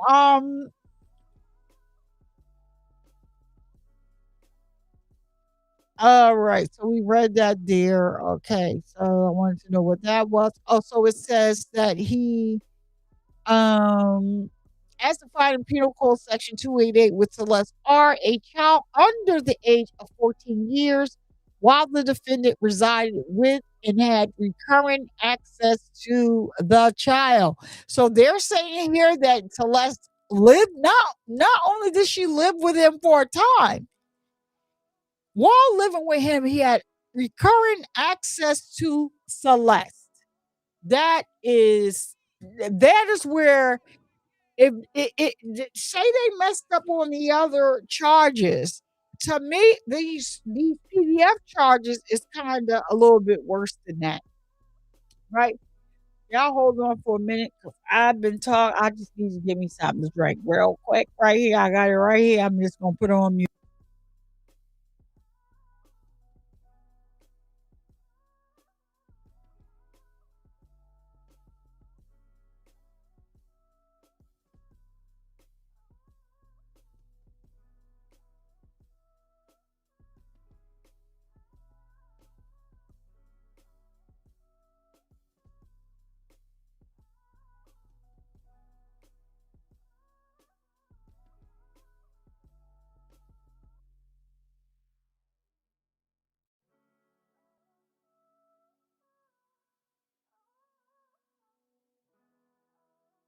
Back. I just want to let y'all know I had to give me something to drink. I have it right here, but I didn't want y'all to hear me gulping on stream. So I'm back. Okay. So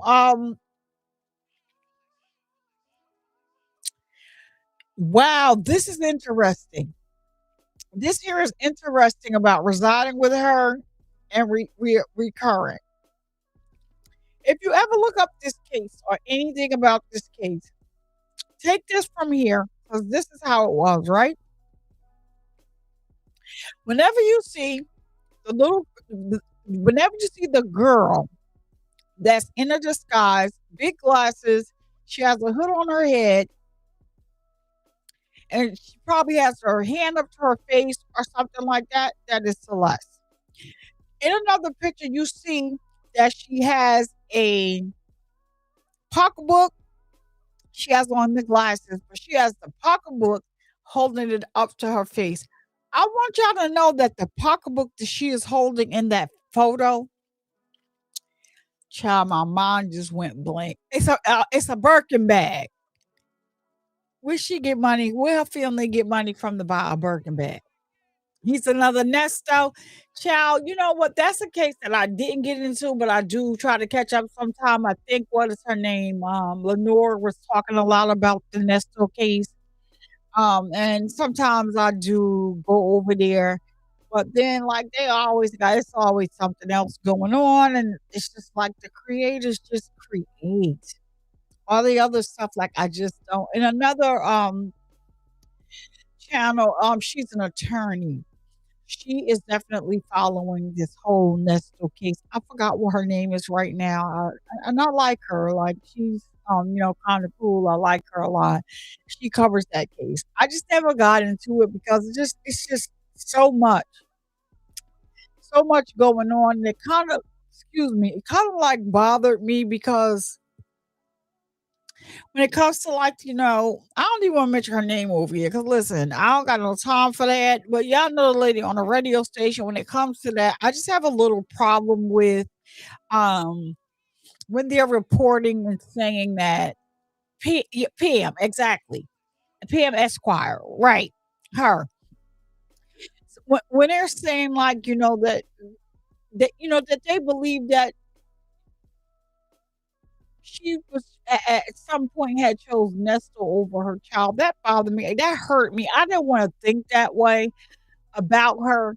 But when it comes to children, like I really, really don't play. And then they played the phone calls, and you do hear her on there saying like, "Oh, well, Sharon and but baby, he had your daughter. He had the house in her name, all types of crazy stuff." Now your child can be around him because he is who he is, and then he want to bring in some animals and stuff like that's a whole nother type of levelness. So, oh, child, you, Robin Shirley Blind, y'all getting eviction before, and y'all sharp as a tack out here. Girl, I want that's a different case. Let me get back. Let me stay where we are. But yeah, that's the case because that's your fault for always gonna put that in there about Nesta. All right, so let's go because they see something right here. I see something right here that I really, really, really want to get into. This is crazy right here. My Shirley voice. I ain't want to say your name, but she better be glad she got the boss that she got, and he was able to, put things aside because she was on that tape talking about him. You hear me? Like it was just like a thing. She wanted what he had, but it was more towards a person that she was. They need to go on ahead now at this point. Because one minute him and that lady is together. Listen, I don't have the type of money to have that man coming over here doing nothing to my channel. I'm a small channel, and I'm sure they're not going to hear about it. But those people, he way above my pay grade. But why don't you and Shirley go ahead and get together? Because is he still with Marjorie? One minute he wasn't, and then he pulled up on her at a restaurant talking about, child, that's a mess. And it's just a lot going on. All right, back to where we are. Um, so, conviction of this offense will require him to register pursuant to Penal Code Section 290. Willful failure to register is a crime. Wait a minute. The above offense is a serious felony within the meaning of Penal Code, whatever, and violation felony within the meaning of Penal Code Section whatever. So I guess they're just saying that this could be because I'm like, wait a minute, why are they just jumping to say no? It's a notice. It says conviction of this offense also it will require. Okay, so if he is convicted of this, whatever, I guess, well, if he gets out, they always say this, even for people that's never coming home again, they say that they have to register. And that in California, the governor is not playing about this. That's why let me see how I can say this girl how to say this without saying her name because I'm not gonna say it over here. The rapper that's married to the SA offender, her. That's why her address is out there for public consumption. Is because she decided to marry that man. I can't go to the park with his child, can't never be at a party with no other kids. I guess it's gonna be y'all three having a party all the time. It's crazy. And so what happened was, had he not took his behind out there and moved to California and did what he had to do, he wouldn't have to register today. I hope y'all heard that. But when he done picked up and ain't tell these people where he was going because he thought that he was married to this person, he goes over there and goes to California, and then all hell breaks loose for him. And now they saying in California, where he had to register for like 15, I has to register for life. And then he had law, and according allegedly, but it's not alleged because it's in court documents, and said that he didn't understand. That's a whole nother case. I would have to pull paperwork and everything on that. And then I don't got no time for nobody. I'm not about to do no Twitter beef. So I don't even want to talk about that. I don't have time. The paperwork is up, cases all over the place. If you want to get the paperwork, you can read it. If you want to know the truth, you got to go to the paperwork. They got a full-fledged video of him being interrogated with his father in the room, note from his mama. He's sitting there digging in his nose. All right, so let me go ahead. Conviction of this offense will require you to register pursuant to penal code, whatever. Okay, so we're on the next one. Conviction of this offense will require the court to order you to submit. Also, this must be a new thing that they're doing. This is the second time I saw this. We heard this with Jarvis Bus. To order you to submit to a blood test for evidence of antibodies to the probable causative agent of acquired immune deficiency syndrome, better known as AIDS. So they're actually now making this a part of the law. We just saw this with Jarvis, and now here it is again. So it's actually written into, and Jarvis was in Detroit, Michigan, and this is California. You didn't think about what for always? Which part didn't you? So they had, this is a thing, which is beautiful. I'll see what you're talking about when you type it there. But this is the thing, right? So it says being charged with this criminal offense can result in mandatory pre-conviction HIV and or AIDS testing and disclosure of the results to a victim and the chief medical officer of the jail or prison facility where you are incarcerated pursuant to Penal Code Section 1524. What? I guess it says .land. That doesn't make any sense. It doesn't say IN.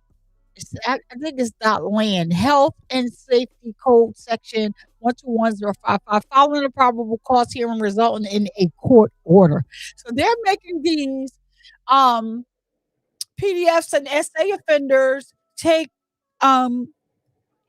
tests. HIV tests. I think it's a beautiful thing, especially you around here messing with kids. So I think that's a beautiful thing. I know him. I don't think that's a fear thing making him register because he wasn't that much older than that girl, but I guess it's cause he raped her. So what maybe it's something that is written in the laws because Jarvis was in a whole nother state, and this guy is in California. Now I'm not sure if they're going to bring, because people were saying that, and like I said, there's an alleged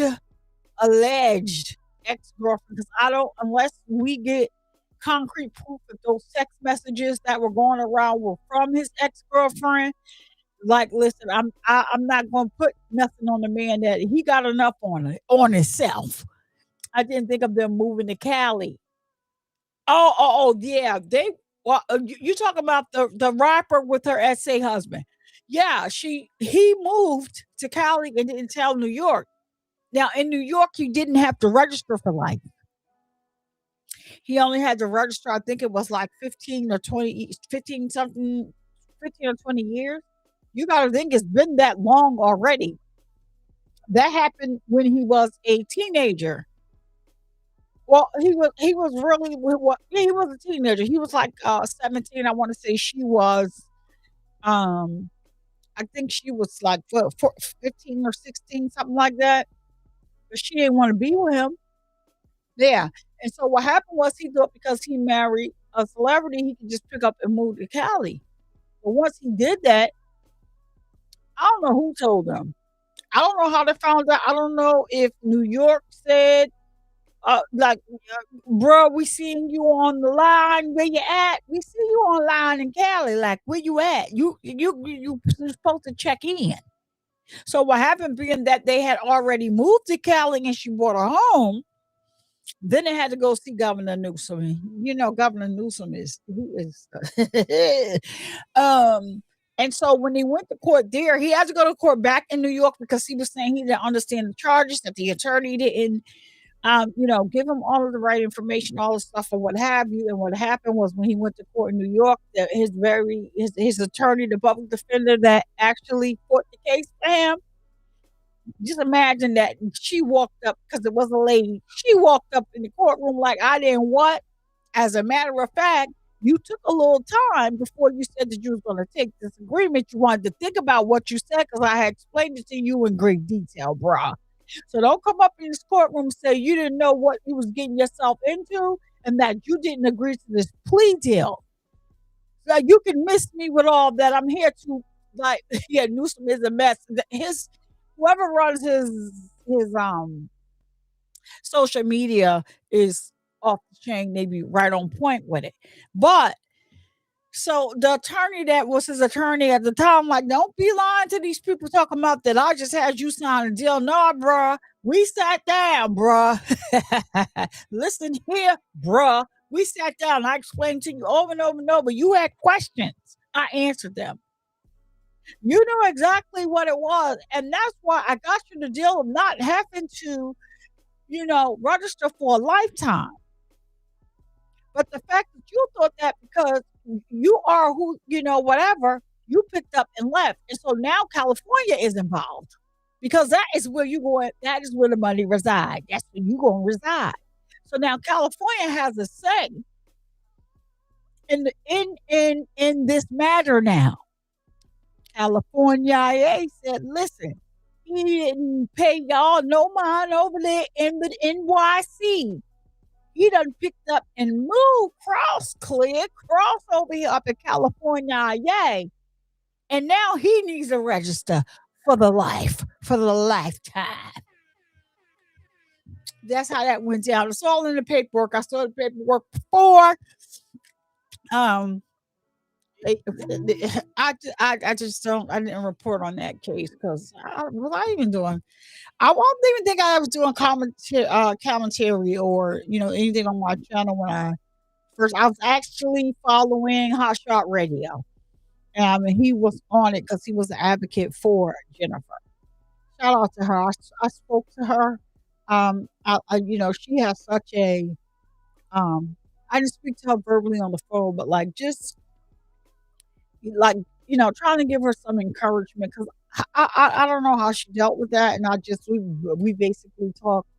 She does respond, and I told her keep her head up because they was really really harassing her. But then when one of his this guy's boys from New York had it happen to his stepsister by the same person, he came forth for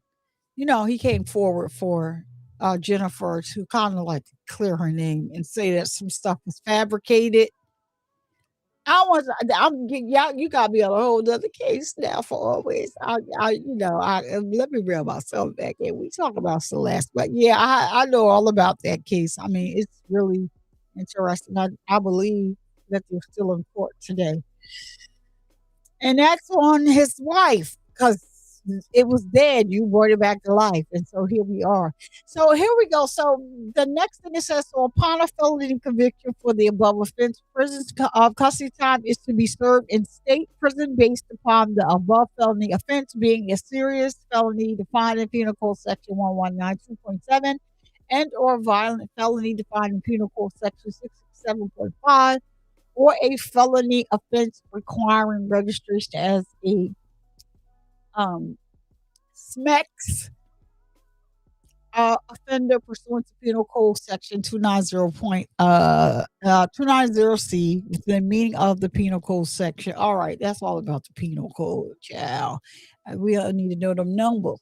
So it says all about May 5th, 2025, in the county of Los Angeles, the crime of unlawful mutilation of human remains, a violation of health and safety code section 7052. A felony was committed by David Anthony Burke, who did willfully and unlawfully mutilate remains known to be human.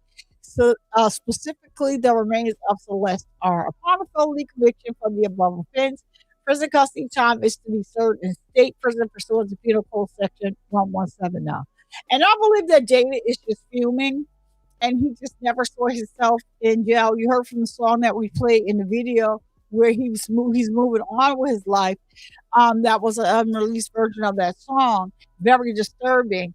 And somebody had pointed out there was like, do you see he had gray contacts in his eyes? It's like I don't know about that because you can't really keep contacts in your eyes that long.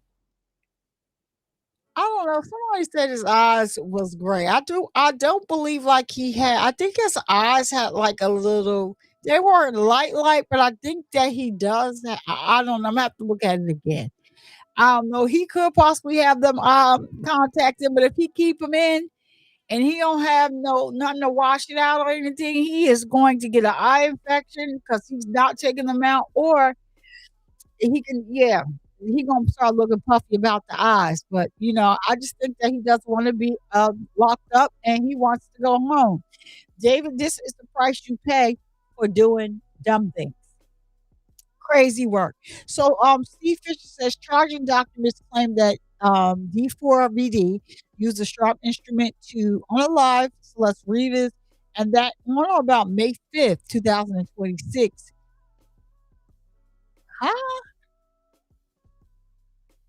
I think that's a typo, Steve. We ain't even we didn't even get to May 5th, 2026 yet. Oh yeah, you can see he made a type. He wrote it. He said sorry, 2025. I'm like, what? That was a typo. He says, so I just left the arraignment. He was there. Oh, Steve. I just left the arraignment of David Anthony Berg, D4vd. Why did I think he wasn't? Where he entered not guilty pleas to all charges. His attorneys are pressing for a fast preliminary hearing, what I explained to you guys, and are eager to see evidence against him. Oh wow, Steve! I didn't know that. He must have went on yesterday. Today's 21st. Oh yeah, Steve went on yesterday. So they noted that they have not received any discovery, including um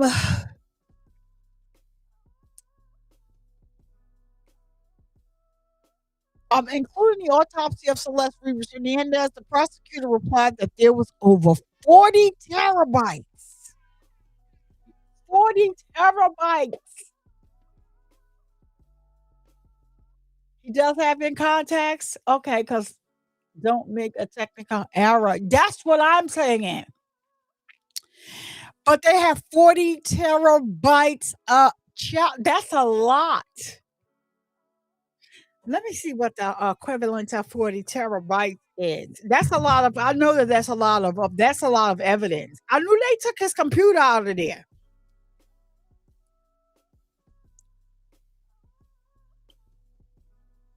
Child. Let me see if I can find something out about these. I know it's a lot.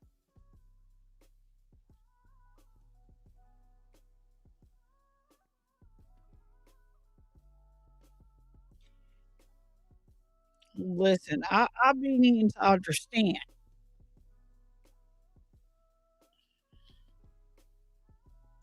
It says in layman's terms, because I told him, give it to me in layman's terms. I don't got time for all this.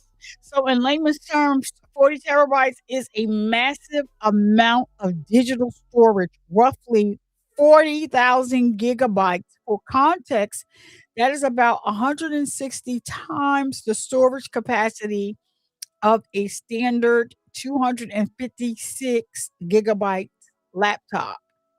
To visualize how much data that actually is here is what you could fit into a 40 terabytes. Look, roughly 12 million high quality smartphone photos based on 310,000 photos per terabyte.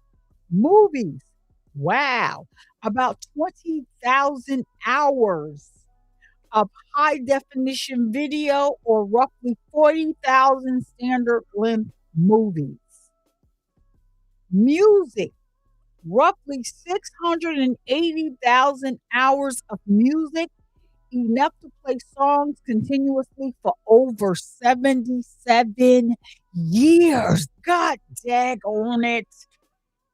Documents, approximately 3.4 billion pages of Word documents, or over 5,650 page books.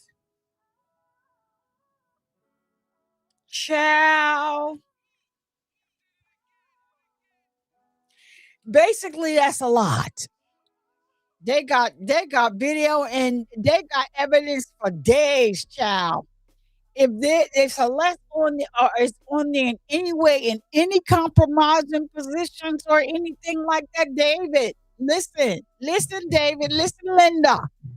You might as well go on and tell them to pack it on up.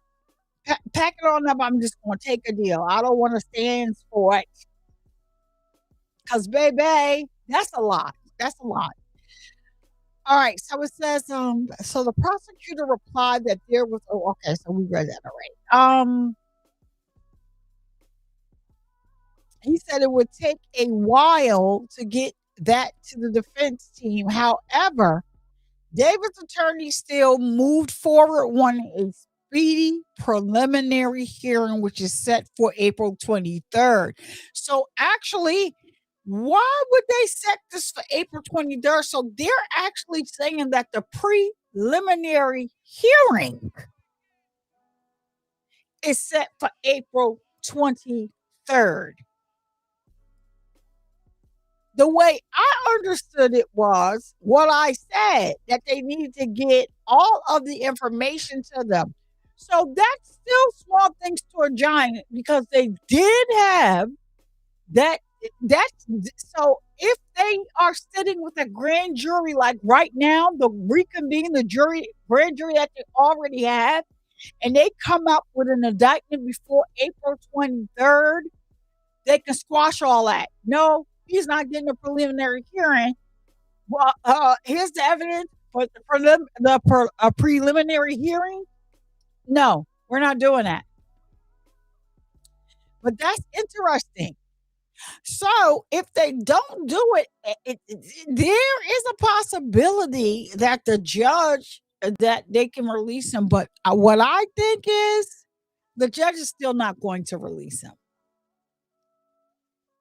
I don't think she is, especially with all of this information. And now we have clarification of how much, not saying that all of it is evidence, but if they left Celeste in the car that was registered to him, everything else is just, it is what it is.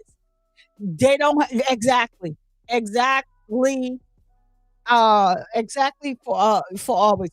They don't have enough time to go through all the evidence. They don't. That is another thing. Thank you for that. Because I did think about that earlier.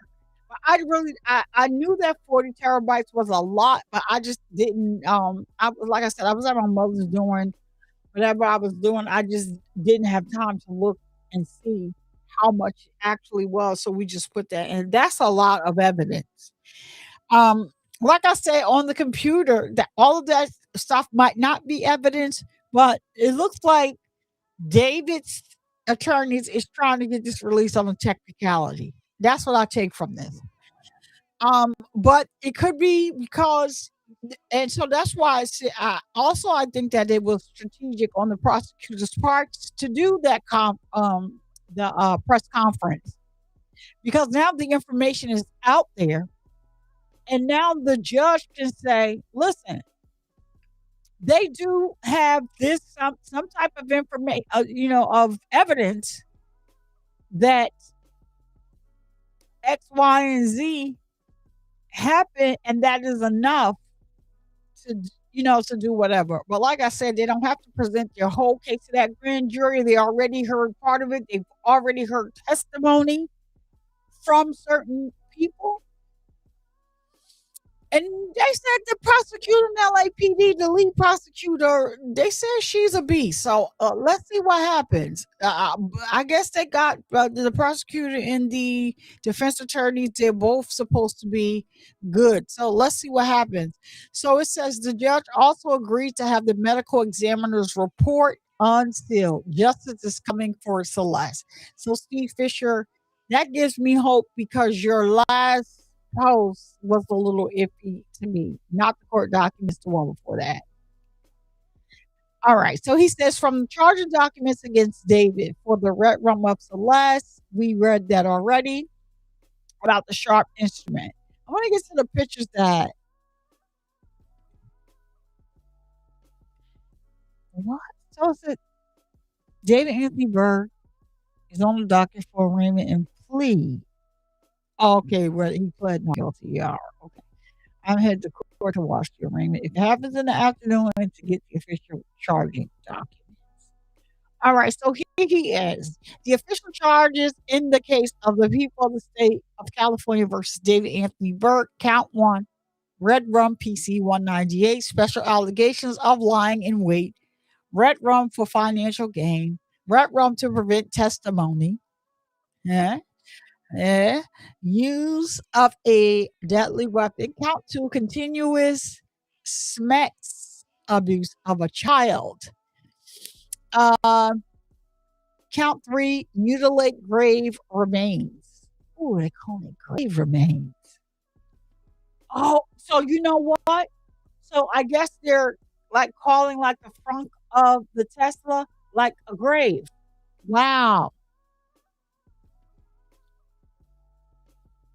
So note the red rum offense date is 4/23/2025, and the mutilate gray remains date is 5/5 of 2025. The SA charging date goes back to 9/7 of 2023. 2025, 2024, 2023. Let's keep in mind that before he met her in the physical, they were having an online back and forth. There's documentation. He thought that he can erase it. Well, once you put it on the internet, it's on the internet.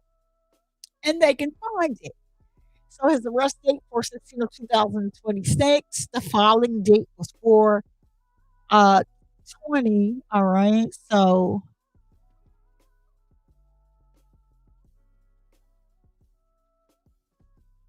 oh wow. 1, 2. So all of these are under count 1, and then this is under count 2. This is under count 3. All right, so then it's April 23rd of 2025 is the date detectives have zeroed in on in the red rum of Celeste Rivas Hernandez. Just 2 days earlier, D4vd announced that pre-sale tickets for the Withered tour would go on sale on April 23rd. The same day that the detective zeroed in. Do you know what that means for always? OMG. So on the date that he actually, because remember, everybody keeps trying to say that he was on tour. And even if he was on tour, the day that that car was moved, he was still like within hours of where the house was, and he could go back and forth. He made a song with this girl called, her name is Kala Uchi, and she had them take that song down as soon as this dropped. So listen, it said that David made an announcement that and I'm going to show you because it was on Twitter. Steve got the on info here. Announced that pre-sale tickets for the Withered tour would go on sale. Now, the Withered is the album that was coming out, that he was putting out and was getting ready to do a tour, about on Withered. He's sitting on a red. The album cover was red, and he's sitting on a chair, and it's kind of just tipped over like on two legs, and has some vines around the. Like David is, I'm telling y'all, and it's Withered, so it makes sense. I'm telling y'all, I went down a rabbit hole, child. So it says he announced his ticket sales on April 23rd and proclaimed that he was back. What? That raises even more questions about who knew what and when, and who stood to lose the most. Hopefully, more charges are still to come. Steve is upset because he saw the video surveillance from the home. And he said it was 4 to 5 people on there. It was very disturbing, and they were talking about how to get rid of Celeste's body. So if David is arraigned this afternoon, I will be there to watch him led into a cage. And if he fights the charges, I will be there every day of the trial. You better work, Steve. Justice for Celeste has begun. So this is David's Twitter page. D4vd's Withered Tour, Withered World Tour. Pre-sale starts Wednesday, 4/23 at 10 a.m. local. Sign up for the code. Public on sale starts Thursday, 4/24 at 10 a.m. local. Link in bio for pre-sale code. Album dropping Friday. LFG, guys, we're back. Child, what the yes, he's a freaking weirdo. Are you kidding? I hope he did not unalive this girl.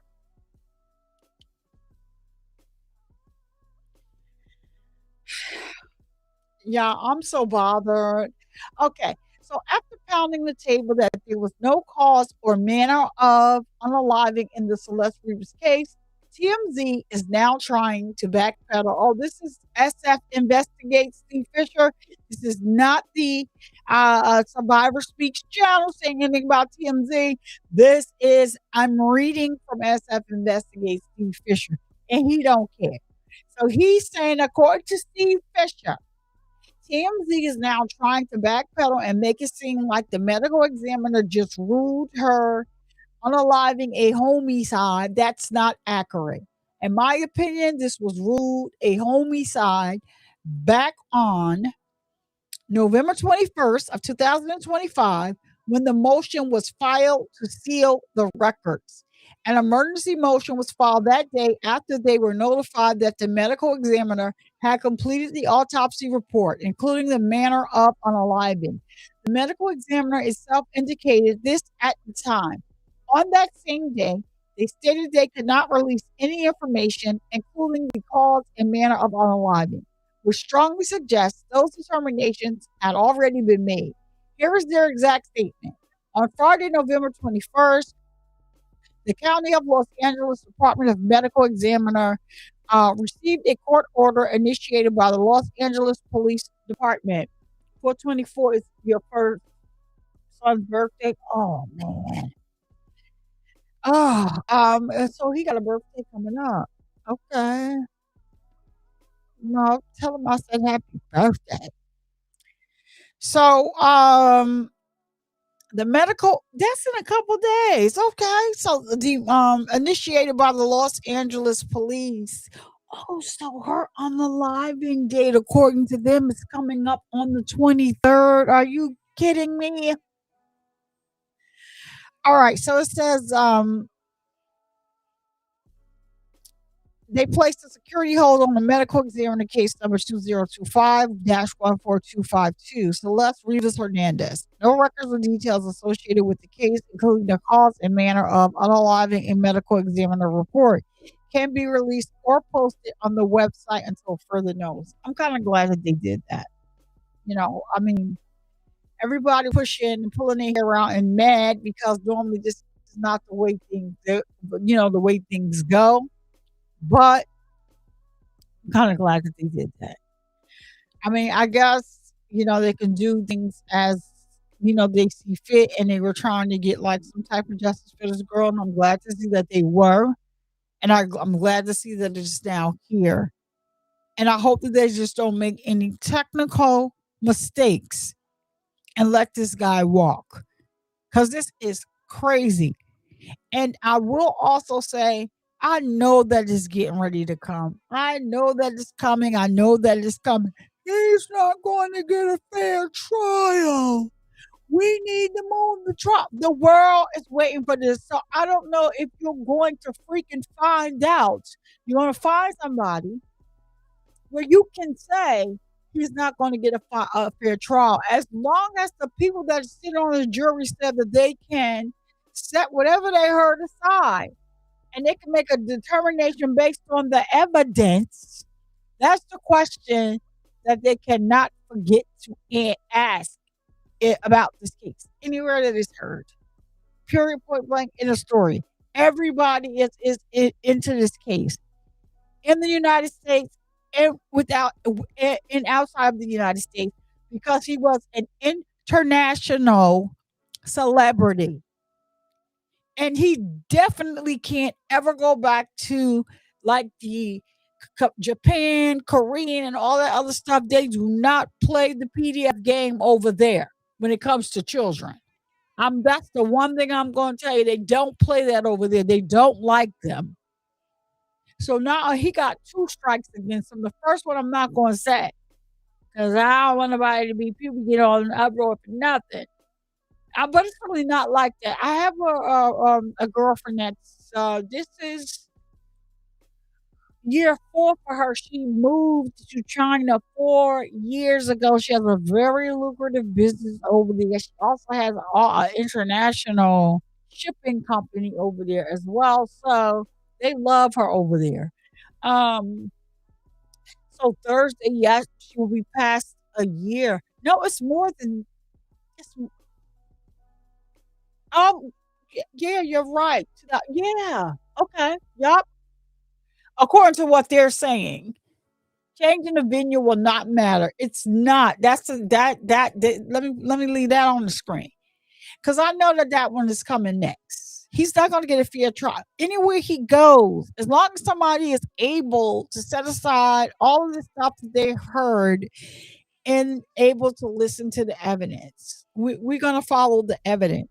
I just don't think that they should take the angle about, I think they should try this case as much as they can without using like his music, any of his artistic expression, about carrying about starting to have like the casket at the scenes of his concerts and all of that. I think that's the best way that they would be able to go, or that's the way that they should go. But who am I? I'm not a lawyer. But at one time I wanted to be. I am just like a true crime junkie. And yes, I worked in law enforcement, but yeah, I wanted to be. That was my initial. Oh, I'm going to be an attorney. Yeah, I don't feel like doing that. So yeah, I changed my major. I don't want to do that. All right. So David Anthony Burke is inmate 722-164. Steve is funny as I don't know what putting this out here like that. He did that the other day. I saw it. All right. So he said he was to be live on News Nation. So what I'm looking for, Steve, where is the Steve has pictures up.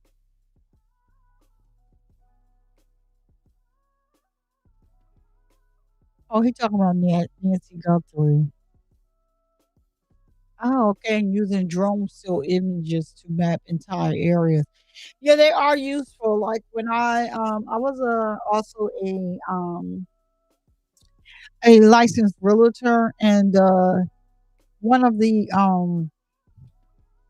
companies I used to recommend for my clients, um if the house was too tall, he would use the drone to go up and check the roof. So it is very efficient when it comes to certain things. Oh, look at this. When was this? March 16th? All right. So I'm looking for, okay. So we went over this when Neo was going off.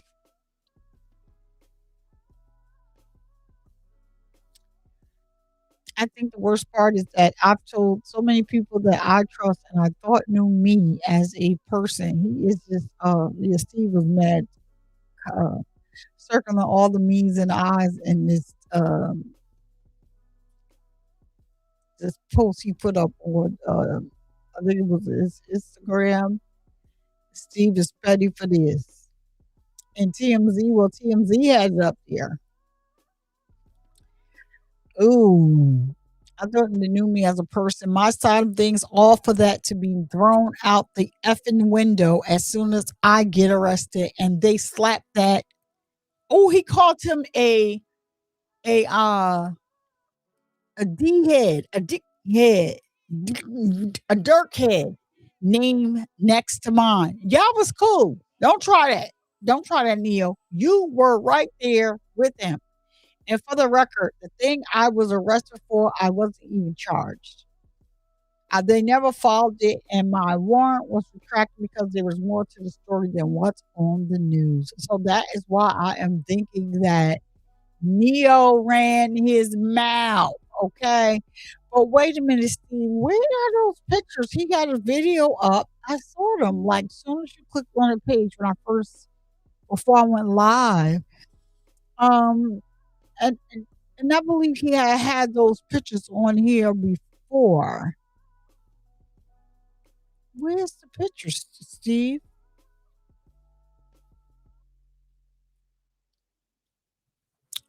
Hold on. Because I clicked on there and he had the pictures of David's hand because he was saying that, look, his hands um, he has lacerations. Oh, look at this. Most likely Celeste is taking this photo and that is her phone. There you are, Neo. And what is David smoking? And Celeste had that same do-rag. They used to wear it together. All right, I'm looking for the pic. I thought that those pictures were further up.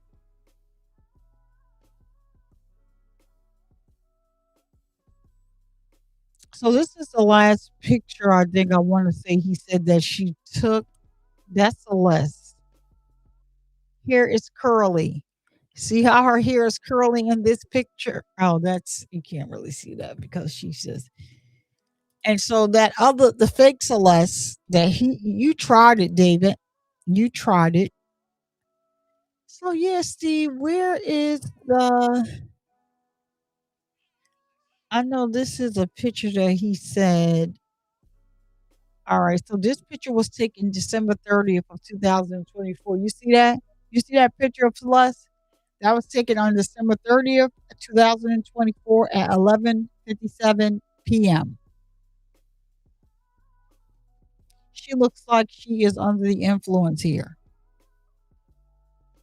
Um, I'm looking for the picture, and I want to look for it with the caption that he had up here. So this is a picture of Celeste right here. This is the cousin that was whose name was on the Build-A-Bear. And I wish she would have had the date on here because she was with David at this time. She was allegedly with David at this time. And I'm wondering, I'm not going to wonder and say I'm wondering if he took this picture or not, but I don't know. He could have been. So this is never see this. That's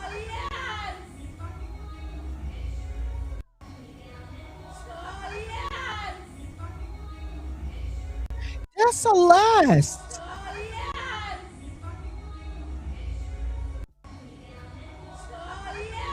Oh my gosh. You know what? Because I'm looking at his picture thing, but look, this is Celeste. This is December 13, 2023, 1:10 a.m. That's David, and that is Celeste. Her hair is curly in this picture, and you see she has her hand covering her face.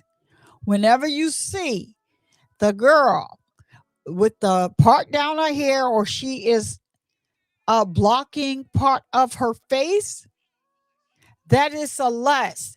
This is creepy as I don't know what. And it shows that he knows exactly what the heck he's doing, and the fact that is freaking wrong. I don't care whether or not we can or cannot just go by what we are thinking.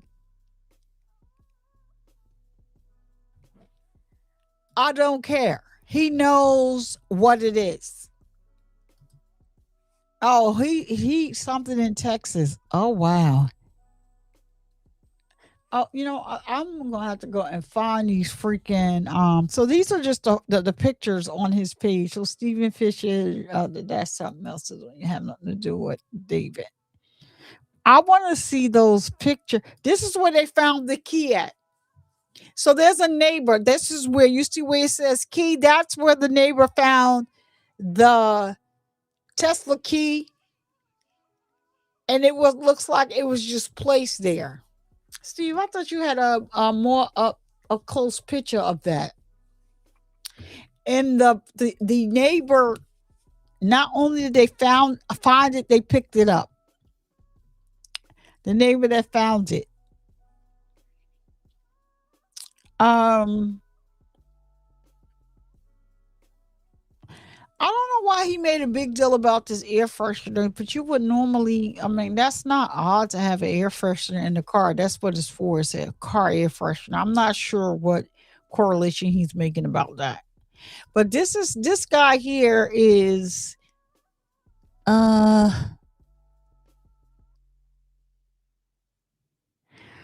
Matthew Bordeaux. That is his name. This is a guy that allegedly made a song with David on September 26th of 2025. But the guy started saying how David was messing with a minor who was Celeste. And the song that he made with David, well, actually, his legal team, and allegedly, just what this guy is saying, David's legal team and management team reached out to him and told him to take that down, and then they removed the song. Celeste and D4vd, and it says, "Don't let me sleep." This is one of the first pictures where she's not covering her mouth or something, but she is still in a heavy disguise. Those big glasses, you really can't. And I get this is a picture that he had for his phone. So I don't think he was trying to make that public, but Steve Fisher had information from being inside the house. But Steve, where is the I wanted to show y'all. He has some videos up here and pictures where he had the arrows to David's hand. And I am not seeing and now I'm not seeing those pictures. They were right on the front when I had initially logged into this account, and now I'm not able to find it. It's pissing me off. That's a highlight. That's a reply. Let's see.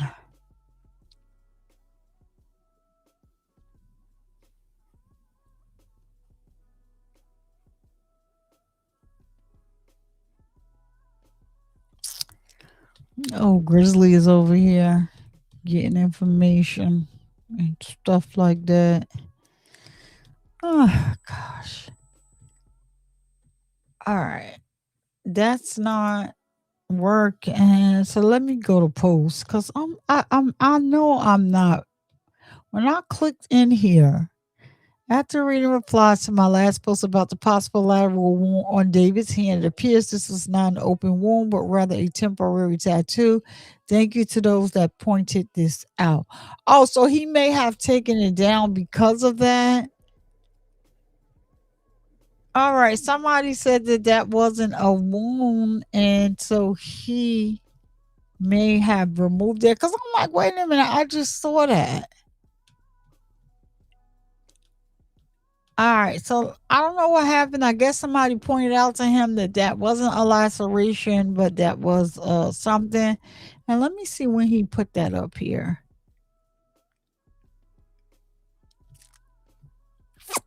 When did you post that? Oh, 4 minutes ago. So we missed it. So he must have taken it down. And so he did make the clarification of but I'm sure he's going to put it back up because David did have a knife in his hand. Maybe he won't put it back up. So anyway, so I had one more. Let me take this down. I had one more thing I wanted to see. The families the video from the families. Oh, where is it?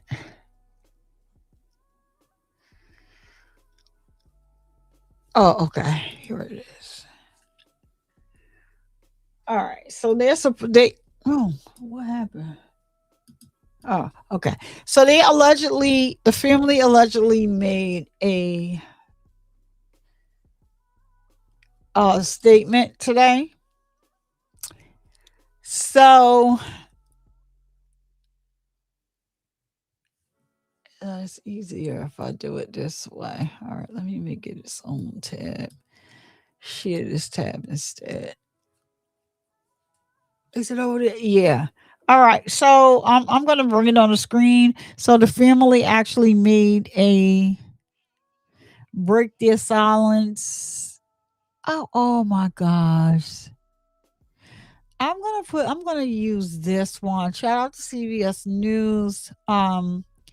They have a video up here of Celeste, which is she looked so innocent, so cute. Let me skip this ad. Okay, can I?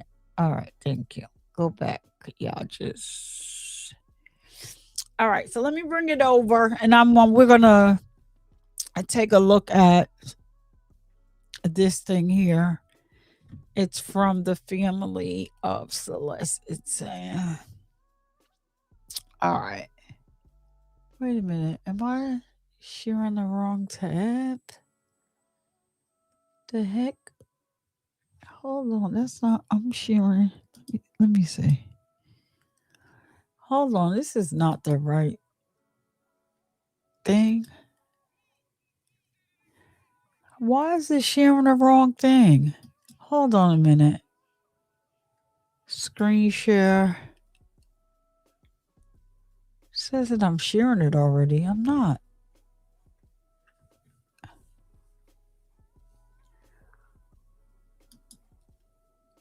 Hold on a minute. All right, let me make this. Oh, all right. There we go.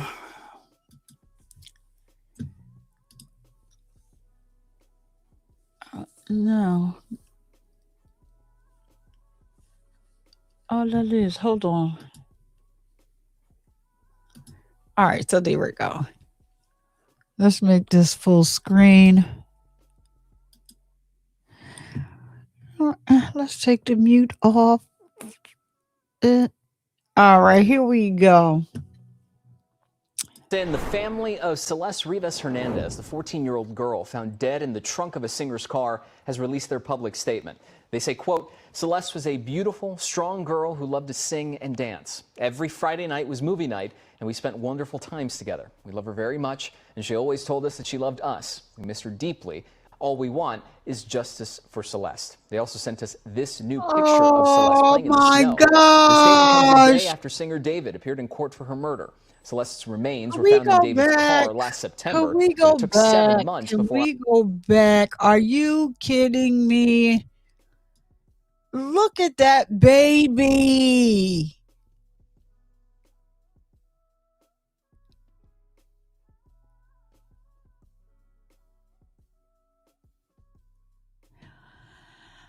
Oh my gosh, y'all. Oh my gosh. Okay. This new picture of Celeste playing in the snow. The statement comes a day after singer David appeared in court for her murder. Celeste's remains were found in David's car last September, but it took 7 months before. Hold on a minute. Let's go back and look at this fool here, y'all. He looks like he don't got time. I'm bothered. Why y'all got me in here entertaining this bull? Do y'all know who I am? Why I go all the way back like that? The family of Celeste Rivas Hernandez, the 14-year-old girl found dead in the trunk of a singer's car, has released their public statement.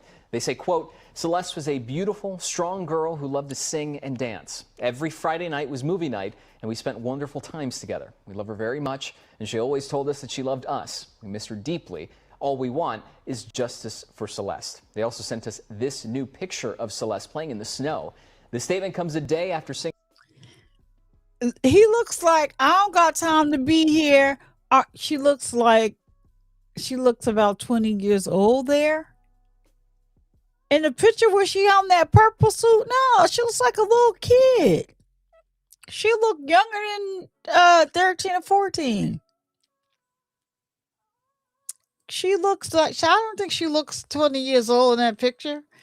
She was, as a matter of fact, I think that was like, she was on a family vacation in that picture. She was younger. She was a child. You could tell, definitely. But look at this guy here. He looked like y'all wasting my time. I don't think that he looked like he was scared and his eyes was darting all over nowhere, but he got to sit with himself right now for the time being with his evil child, y'all. When I tell you I despise, and I try not to despise people like that, so I try not to use the H word a lot. When I tell you, I'm just going to keep using despise of this man right here. Because we all can see, and we saw what we saw, and we can't unsee what we see, and we cannot unhear what we can hear. I think it's freaking diabolical. This guy decided that he thought it was a good idea to not only allegedly, I thought I was going to get caught slipping out here. David's team, because they be everywhere. I don't know. I'm a small YouTuber. I'm trying to get my followers to come back over here because I'm trying to be consistent.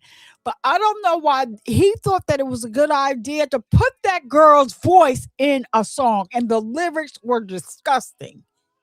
So, yeah. F him. I ain't going to say F his legal team because I don't want them to take me. Like, listen, all right, y'all. I'm just mad. And everybody should be mad as well. But justice is happening. I just don't want them to mess this up on a technicality.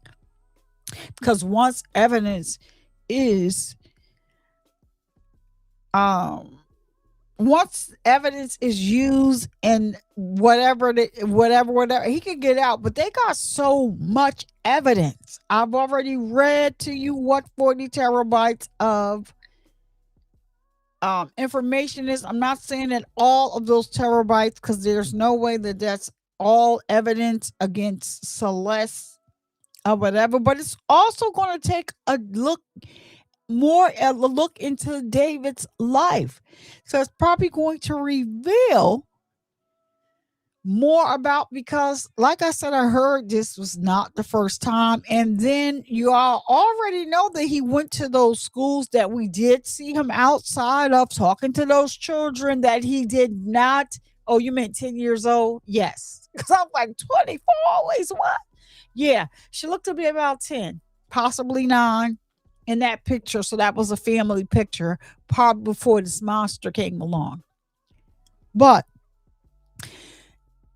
they're going to learn a lot. And then they have so much communication between, and this I did see a little bit of, between him and, like, he just thought that he was smart in the way that they had like different names and stuff, and people were able to stitch that stuff together.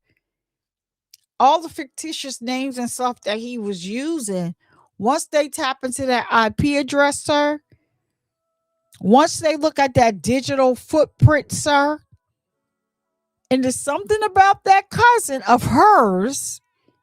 But I believe what I saw that was supposed to allegedly be the cousin, was she was telling Celeste, you do not need to go back over there with David. And Celeste, according to like this is supposed to be these accounts, they just have to uncover who it is. Now, if the cousin is still alive, and she could testify to whatever information was going back and forth. She is the person that set up the GoFundMe for Celeste. And so she is pictured in a picture with you. And so I'm pretty sure the cousin is cooperating. So we have to wait and see, but at least this thing is moving and this monster is off the street. Because I guess he was partying like it was 1999, according to those neighbors that lived next door to where he was arrested. I cannot freaking find that video. I'm gonna have to start just marking and sending stuff to myself when I see it. But I was actually just really just looking. I wasn't looking for anything to go live with. I just was clicking on a video, and I'm like, oh. And I remember, and I couldn't find it yesterday, and definitely I didn't even look for it today. So I'm just being honest, but I couldn't find it yesterday. And yeah, I noticed I was, with my mother earlier. So yeah. David appeared in court for her murder. Celeste's remains were found in David's car last September, but it took 7 months before officers arrested David last week. He has pleaded not guilty and is due back in court on Thursday. So he just basically looked down one time. At all that, his eyes was darting back and forth. He wasn't even an arraignment. It's not that long. So he was not even in court that long. So her brother kept trying. He sure did. The brother, according to what was written, her brother kept trying to warn the cops about him, but nobody listened. Yeah, they said that he didn't have any concrete proof. The brother didn't, but he said that he kept telling them, my sister is dealing with this guy. He's supposed to be, famous, and she's under it, and they just didn't do it. But then now the cops wanted to use the brother's social media. So basically somebody, because every time they get hear something on the internet and it's something like a lead, they go and they go after it. And so the brother was talking to somebody and back and forth, and the person was sending them all of the screenshots they took of David being online.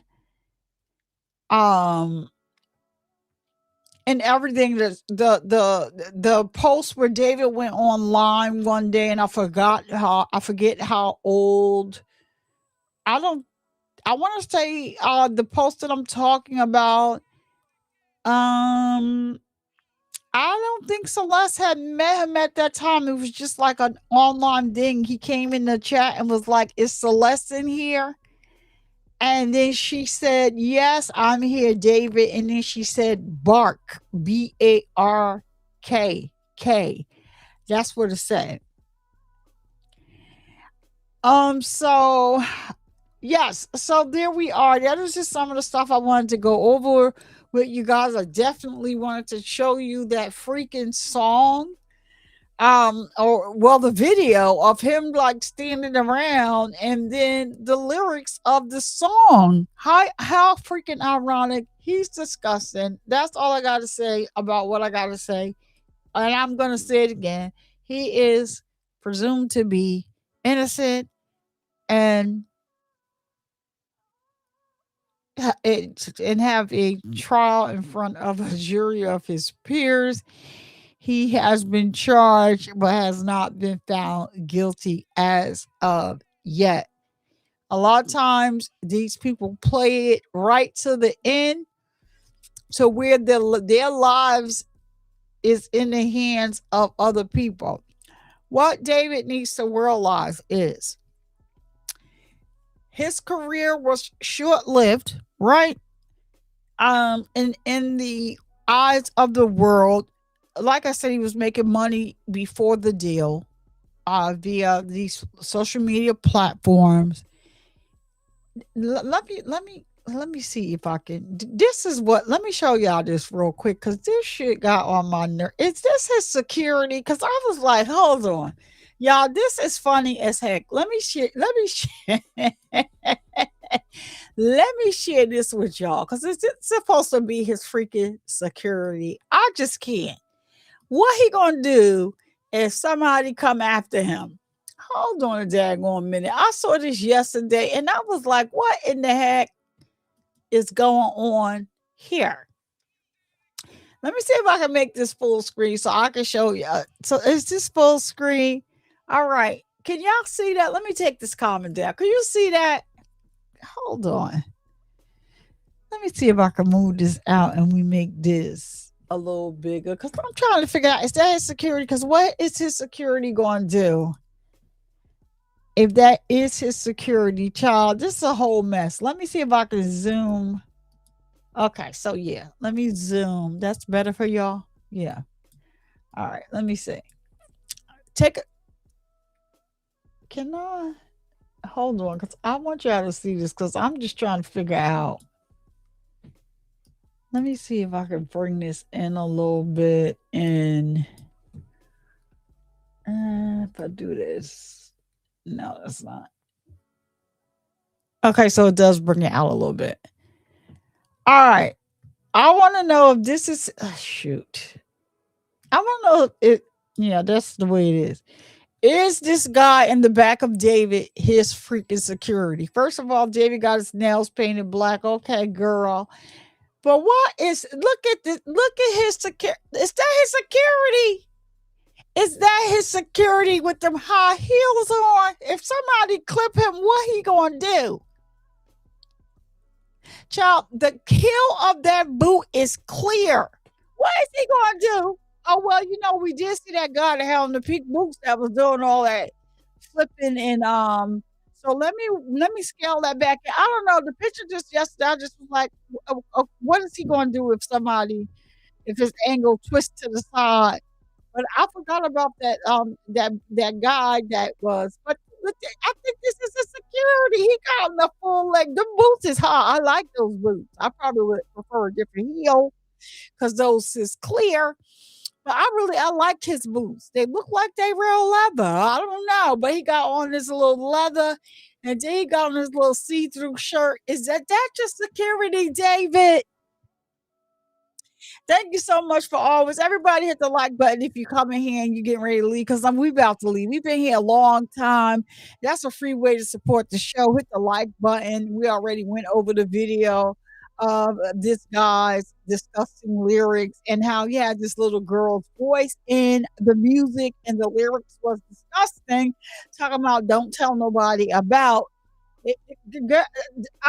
I'm just over David Burke for today. I really am. But I saw this picture yesterday.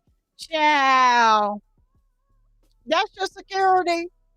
He got on a see-through shirt and everything. Child, child, I'm just saying, ain't not each his own. But you on the security run. Why the hell you got on those boots and stuff like that? I don't know, but that picture bothered me yesterday. So anyway, I'm gonna keep y'all updated. With all of the updates and everything as they are coming in. If there is nothing new to report, then I won't be reporting on the story unless there's something new and I'll find something else. Or if Steve Fisher decides that he's going to be dropping us some information, because Steve Fisher has a lot of information as it relates to this case. Like I said, he wants to be respectful of the LAPD and doesn't want to ruin, because at one time he was threatening to release some stuff, and that's how frustrated he was, because there was a lot of evidence that even when he went back to the house once they released it, he found it. He wanted to know why I didn't take this stuff. Why didn't you take that? They were saying like, oh, we took pictures of it, but no, y'all need to take this into evidence. Why does he have a freaking burn cage in his house, aka a crematory device that heats up to 1600 Fahrenheit? And when they cremate someone's body at the um uh child, y'all know my chemo brain fog. I got chemo fog brain. It's for life. And sometimes I just lose my train of thought. If you're wondering, don't be over here leaving nothing in my comments. I am an 18-year plus triple negative breast cancer survivor, and chemo has burnt not only all my daggone veins up, but you get this thing called chemo fog. If you know what I'm going through right now, on top of all of this, you'll be like, wow, how is she even up here even sounding like she has any energy? But that's another day for another story. Follow me on Instagram to get kind of that story over there, because I'm actually dropping the story over there in clips. I decided that that's what I was going to do, and that's what I'm doing. But I still have to be cognizant of what I'm sharing, because there may be lurkers in the bushes or whatever, but you can look all you want to look. It's going to happen. And so that is that. And that's what it is. Your girl's going through a lot. But when they cremate a body at the funeral home, they only use 1400 degrees Fahrenheit. He has a burn cage that burns to 1600 degrees Fahrenheit. Imagine living in Hollywood Hills and you start burning up some stuff. First of all, the smell of the body would go through the neighborhood like I don't know what, and the cops would be there, and I don't know how fast. And then you're in this upscale, rich neighborhood. What do you cannot use a burn cage in that neighborhood? So that was like I believe, like, so once he got that, I'm just speculating here. This is alleged speculation, me going down a rabbit hole. That he was going to take the burn cage elsewhere. They have a lot of fires in California. Y'all do know that. But if a fire starts and the authorities come out there, and it's not like it's just a fire from, the wildfires that happen in California and stuff like that, and they get there and you there with a daggone burn cage burning up a body, you're going to have some explaining to do. Now, he did go to a site where it appears that he just looked around, and it might have been a possible spot that they were thinking about going to, possibly to bring this burn cage to get rid of Celeste. But what happened?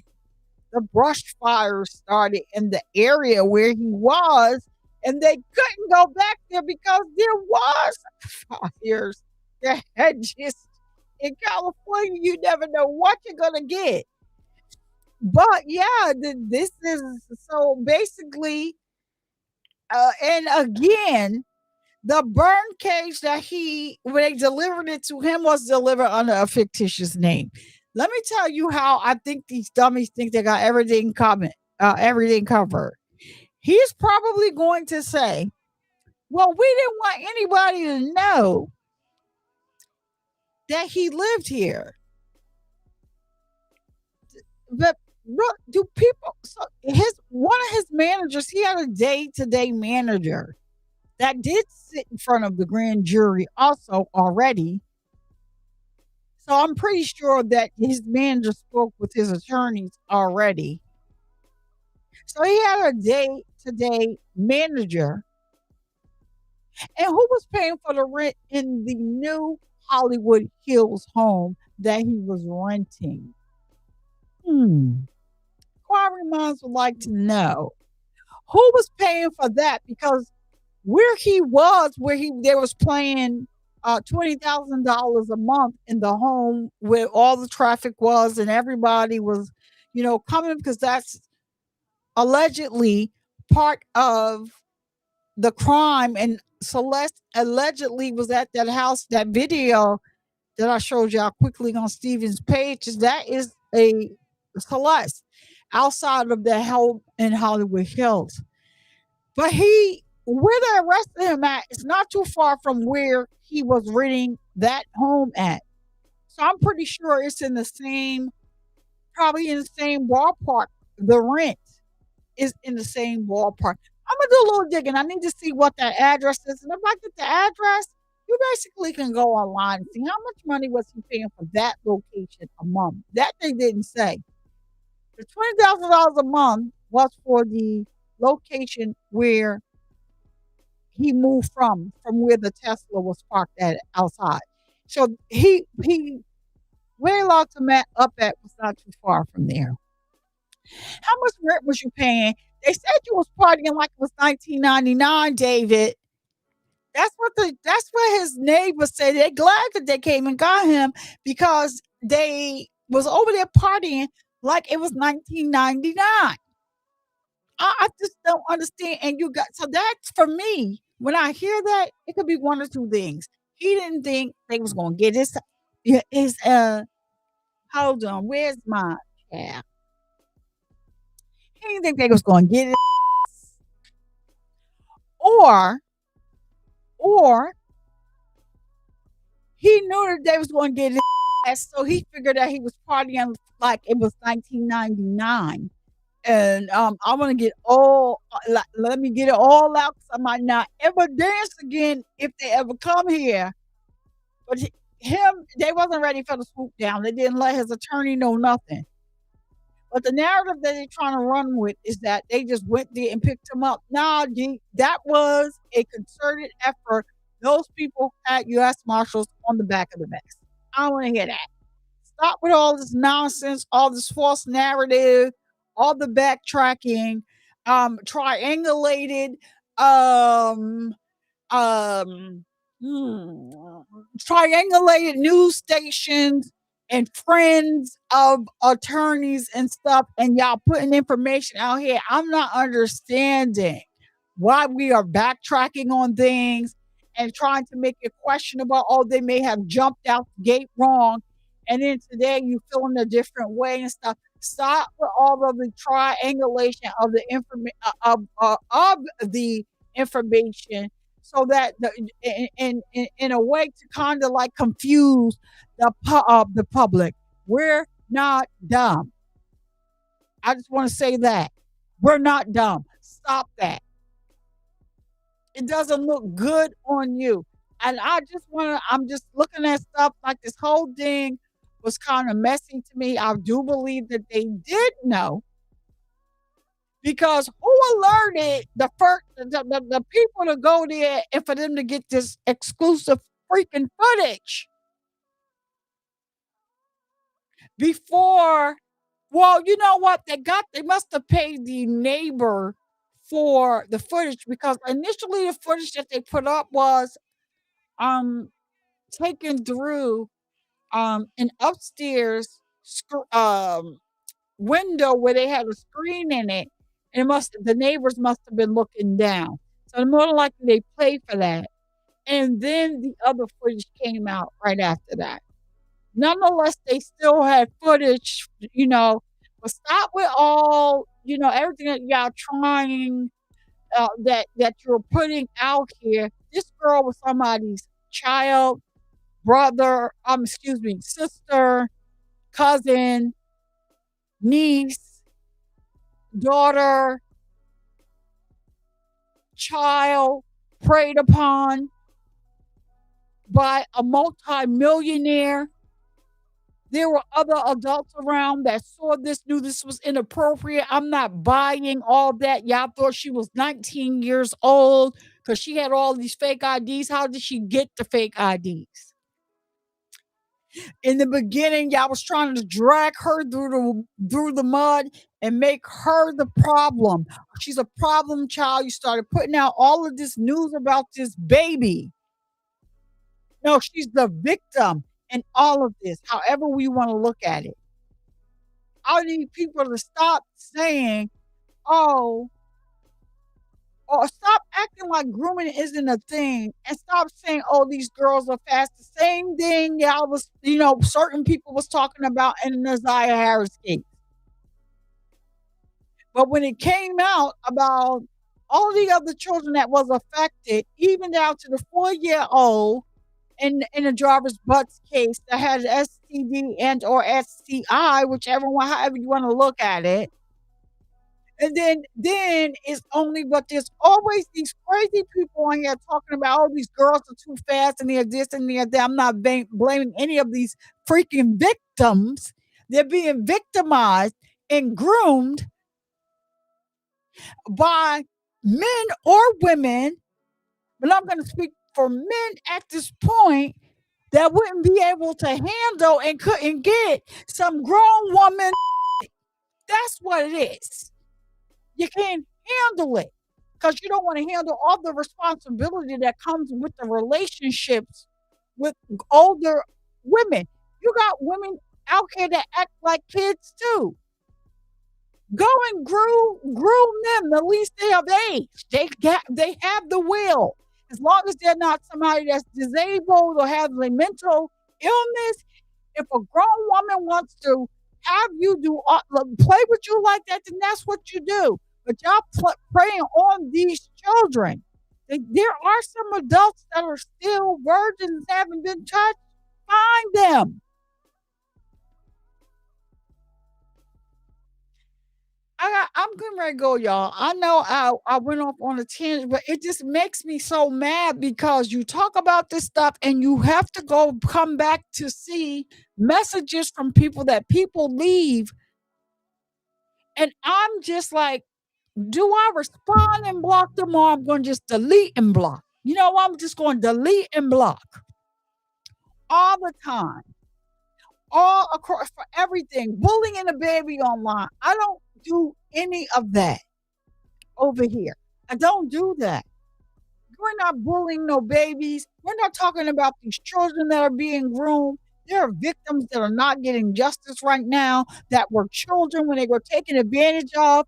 We are protecting the PDFs and not the kids based on how much fame they have and everything like that. But if you have men that are doing 17, 20 years, 25 years, and for the same thing, just because you can sing, just because you can rap, just because you can be in a film, just because you can do whatever it is that you like to do and you have money, should not freaking matter. Same rules don't apply for the same people. I say, get the evidence out here, lock his up, throw away the key, and mother made him and mother him also. How about that? I'm sorry, y'all. I just got pissed off. But okay. I'm sorry. I had to. Because I'm tired of this. You get tired of seeing this. And he's standing up there like he's better than everybody else. The public been saw all of this. We're not dumb. We're not slow. We know he's innocent until he goes to court. But the evidence says otherwise. And we're not closing our eyes to this.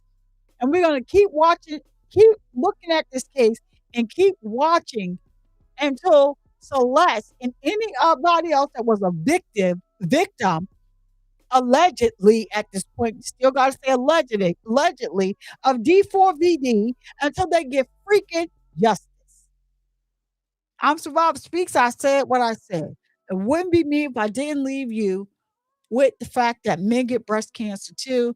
Because of the stigma surrounding the word breast, we changed the word to peck and or chest cancer over here on the Survivor Speaks station. Shout out to everybody that was watching on TikTok, on X, wherever. If you're on the replay, please hit the like button, subscribe button, hit the hype button, hype the video up so it gets out there in the algorithm. Shout out to my mods. Thank you so much for helping. I'm not sure if you're still here, Allie. Kiss Baby A for me. I don't know if you're around. Kiss Baby A for me. For always, thank you for always being in these comments with me and just letting me act a daggone fool and chiming in and, you know, having my back when my chemo brain kicks in sometimes. Thank you, girl. Thank you. Thank you. Thank you. And to anybody else that came here, I think Nessa was in here early. I want to say. And yeah. So anything when I get a new update, I'll let you know. I'm going to continue to bring awareness that men get breast cancer too, and to all of my ladies, please make sure that you are getting your mammograms, filling on your boobies to make sure that you are all right. All right. And don't you dare let anyone come into your house and disturb the peace that passes all understanding. I'm Survivor Speaks. I'll see you guys in the next live video or premiere, maybe in the comments. Who knows if I upload a video? A lot of times, and it's not a premiere, I am not in the comments, but I have just made a video that I'd like for you to watch, like the video, and hype the video. And so thank you so much. I will see you guys, I'm sure, soon because this case is moving. The 23rd, we're back in court. So let's see what we get on the 23rd. And his attorney requesting that it is live. She wants it to be an open court. For some reason, she made all those requests. So I'm going to check to see what time it is and if they have anything scheduled about what time it is, because I'm not remembering right now if they did give us a time. And so I'll try to make my schedule accordingly, and so that we can watch it live. Hopefully, we get that information so I can put it up sooner than later. And some of you guys can come over here and rock it out with me or whatever content creator you like. All right. I'll see you guys later. Thank you so much. Peace. If you have made it to the end of the video, you are the real MVP. So don't forget to comment, like, share, and subscribe. And I'll see you guys in the next video. Thank you so much for watching.